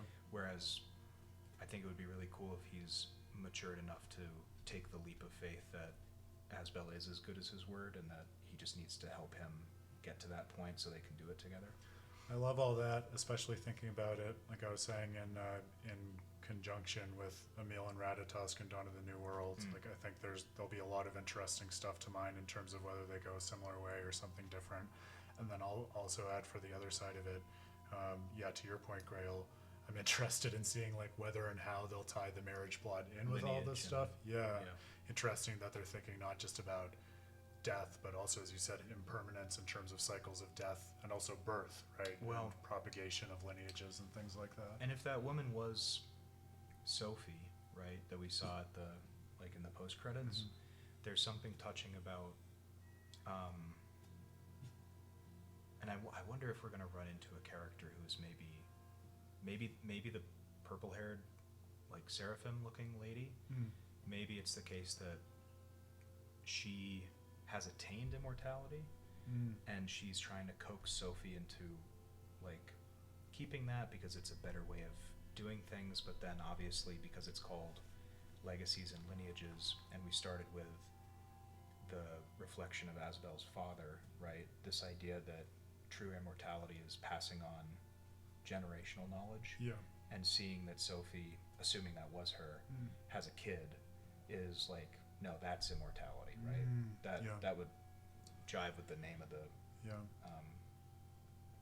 extra. And I had a thought as we were speculating about that woman from the beginning too, that even if she's an older version of a machine that was generated on the way to Sophie, that is also really interesting fodder for a mother figure. So that idea of generational knowledge and playing that role of passing and transmitting that to someone else, even if you don't have a biological tie, strikes me as right and interesting. So maybe she's not malicious at all, but she's trying to do maybe she's trying to do what a human would do for their child, and maybe her realization at the end is that, oh, it seems like Sophie's, it's not my version of what a good life looks like, but she is choosing to die eventually, and that's her choice. A malicious and misguided mom also would not be a first for the series, so it'd be interesting to see if they went that way.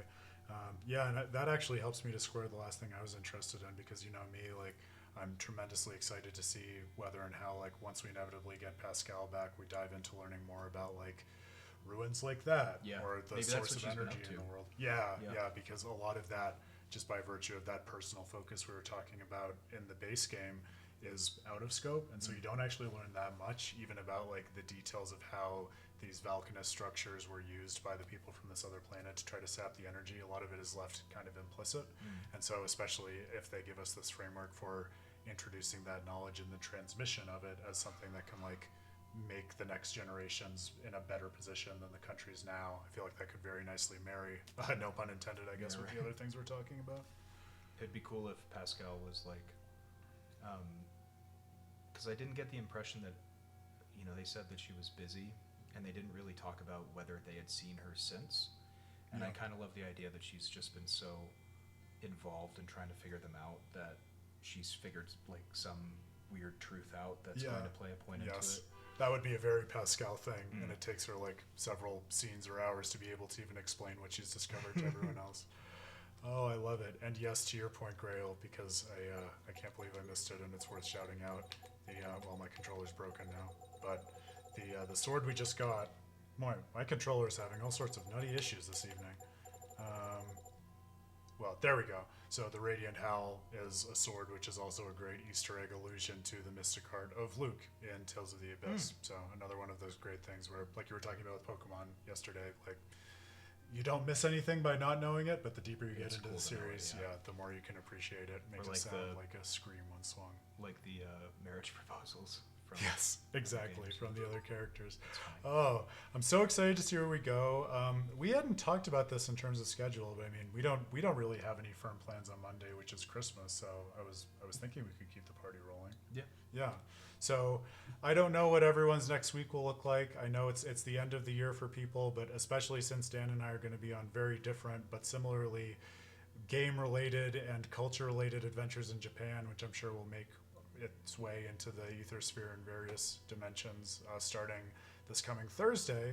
I think it would be great to wrap things up with a couple of nice further adventures in Act 4 before we say goodbye to it for a couple of weeks, and then we'll pick things up in January. So I'll post an updated schedule in the next couple of days just so everyone knows what to expect, but I think our plan will be same time, 7 p.m. Eastern. If you want to come through, we are happy to be that home to you, but don't feel obligated. The VODs will be up too on Monday and Wednesday. There you go. So our mainstay and spirit guide Grail will be here, at least Coach Grail, so we can count on that. So count on us and count on this extended real life JRPG party of Tales of Praxis Monday and Wednesday.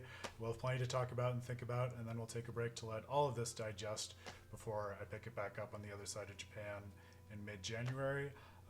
I will also be reaping the benefits of Dan's insights into his Pokemon adventures on some more of his streams, I think. I don't know how firm of a schedule you have for that, if you want to say anything about it. Yeah, I think, so I'll probably, Saturdays I usually like dip in for a couple hours and just kind of grind and see if anybody wants to do trading and stuff like that. So I'll probably hop on, and like that would even be a fun one for us to just kind of like, even if you're just hanging in the background, because that's kind of the grindy stream. But then Tuesday, I'll definitely be back on the normal schedule before we head to Japan, because Thursday we'll be traveling. So yeah, I do the off days that Aaron does. So Thursday we'll be traveling, and then like you had kind of alluded to, I'm sure we're going to get some live streaming in when we're in Japan. So it would be as long as we don't follow in the footsteps of. I'll tell you more about this. Grail might know about it. As long as we don't follow in the footsteps of any number of the people in Japan who have like been beaten up for streaming and being obnoxious. Yeah, it's good that you know what not to do at least. Yes. Yeah, I think I can think of some of those stories now you say it. But yes, just IRL stream, exactly. Right. I definitely. I enjoyed the role of playing the Pokemon neophyte and asking Dan a lot of the questions in terms of how he thinks about the series yesterday, because I'm very much on the outside of it and he's very much the expert. So if you want a sense of the flavor of what you can expect, feel free to watch the VOD on his channel too. That was a lot of fun. But yes, as far as With a Terrible Fate and Tales of Praxis goes, looking forward to these live book clubs. I have a vision in my article. Wow. Let me try to speak again. I have a vision in my head of what might be a nice and sort of holiday adjacent article to get out before the end of the year, and thinking about a new year, something more self-contained. And since it's just us Tales of Praxis friends, I don't mind saying, I've been thinking about doing a little meditation on Chester and Tales of Fantasia, because I think his is a really unusual and touching portrait to me, and it tugged at a lot of my heartstrings that don't usually get touched by games in a way I didn't remember when I played it through. So I feel like that might be a nice way to ring out the year. Ring out this year of Tales of Praxis with something about the very first Tales game, and then look forward to other articles after that. But I'm sure Dan and I will also be doing some more podcasting to give you a different sort of content, and I know some other very thoughtful and great analysts who are working on some other pieces of just really great written content and analysis. So stay tuned. You know, we keep you posted on the socials. But at a minimum, yeah, look forward to seeing you back here and to wishing you a Merry Christmas or a Merry Monday for those who don't observe. Merry Tales of Praxis either way, 7 p.m. Eastern this Monday, which will be a lot of fun. Yeah, Grail, it's never a bad time, especially near the end of the year, to get into a writing groove. I'll be trying to do some of that for my my grad apps at a minimum, so I'll be with you in spirit. All right, my dear friends, as always, such a pleasure. Thank you again to my boy Dan for hanging out. I hope you think well. I hope you game well. Have a great weekend. Be good to yourself. Enjoy this holiday season for whatever it looks like for you, and we'll see you again soon. Cheers, everybody. See you next time.